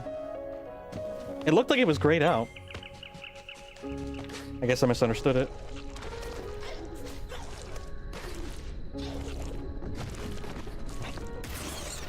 I feel like I'm getting a little bit better at managing the monsters, and because of that, I can actually enjoy the game a little bit more. Because the quicker I can get the monsters out of the way, like out of my sight, just out of my, literally out of my way, I can just kind of enjoy jumping and being in the environment, and that's what I'm starting to like feel a lot better.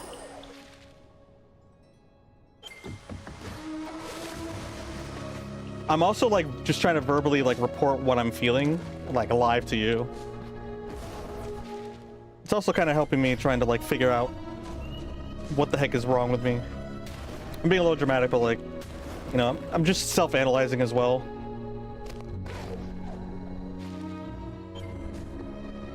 I keep wanting to save in these spots, like in the first one. Which, like, I'm not entirely, like... I'm okay with the auto-saving. The auto checkpoints. I am used to saving at my own, like, desired spots. But that's just because it's the first game mechanic.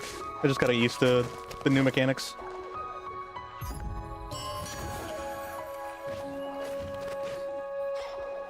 That's the old Ori in me.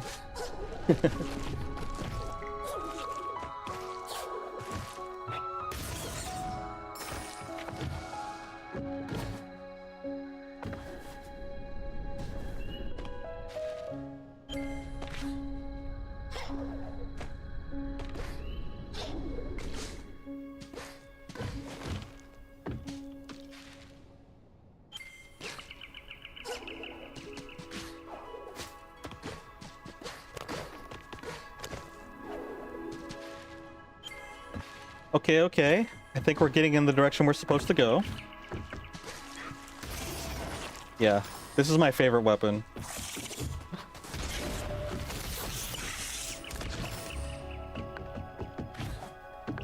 I think using in combination is actually the most effective. I just gotta figure out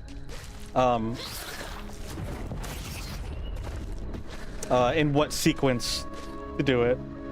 Like, do I do light, light, heavy? Or do I do heavy, light, light, light? Which can be a problem for doing heavy as a starter because of the knockback. So I think I could do 2, maybe 3 swings with a light, 2 or 3 lights.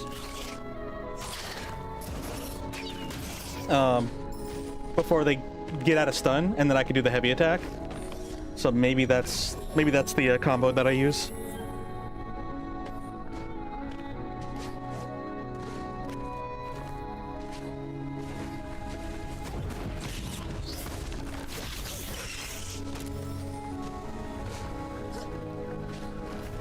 I think the thing is that you really are kind of like, metaphorically speaking, at the whim of the forest. You have to play the way that it wants you to play. You have to play very specifically. Because I'm noticing that, like, as I'm starting to actually, like, grasp the behavior of this game, I'm kind of able to move a little bit more smoothly. But it's like, it's a lot of trial and error. Like, a lot more than I was anticipating. And don't get me wrong, like, as I'm doing that, I am getting a little bit of satisfaction from that. For sure. But it's still just so, like, baffling to me. I'm trying to see where this goes. What does this do? Okay, it just stops that part. I wrote this already. I just wanted to refresh my memory. Oh, excuse me. Yeah, I'll probably hit it here pretty soon. But I think we found the place that we wanted to get to, right? To make progress? Wait, no, this is just a fighting platform, isn't it? This is a combat shrine.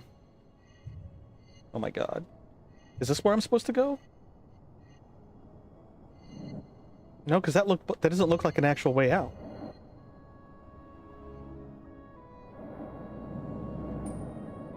Dude, I don't know how to get over here. Like, wait, what?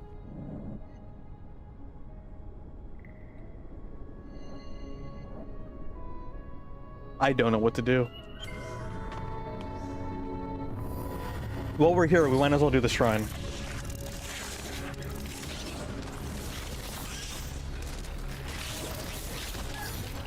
He had no pixels. That's crazy. Oops, I didn't mean to do that third one.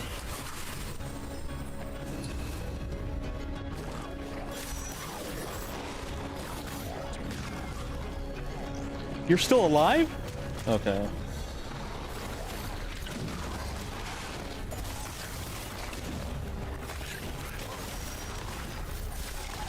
Gosh dang it, dude. I was trying to use my tools.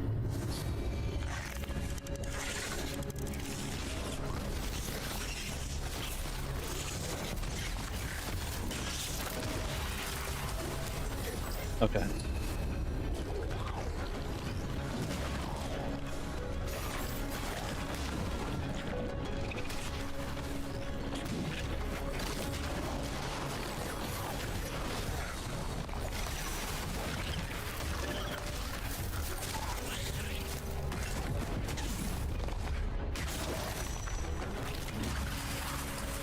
Okay, we're starting to, like, have some combos go on.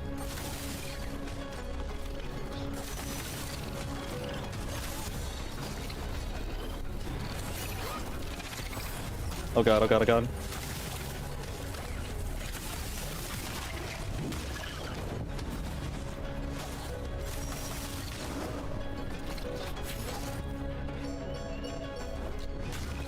I was trying to use the wrong attack.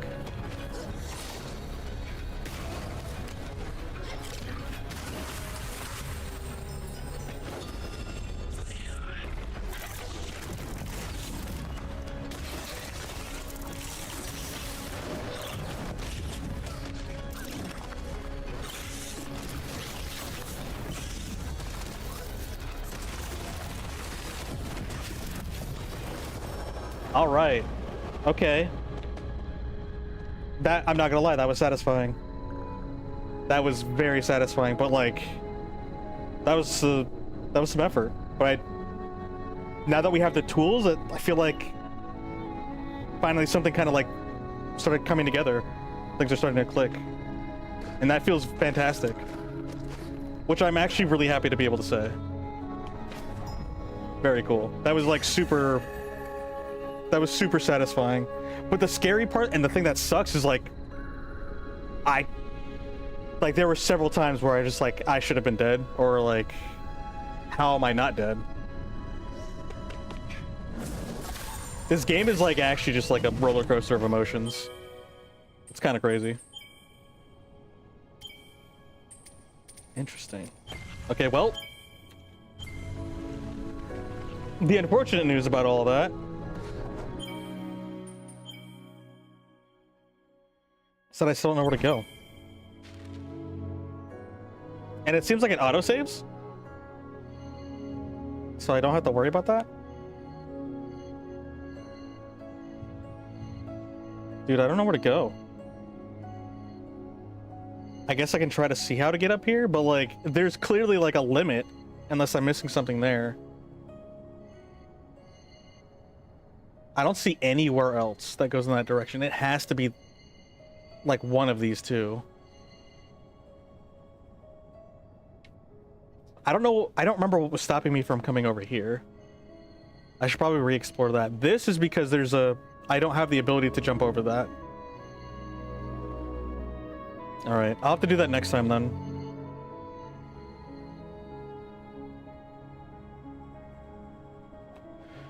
Oh, alright.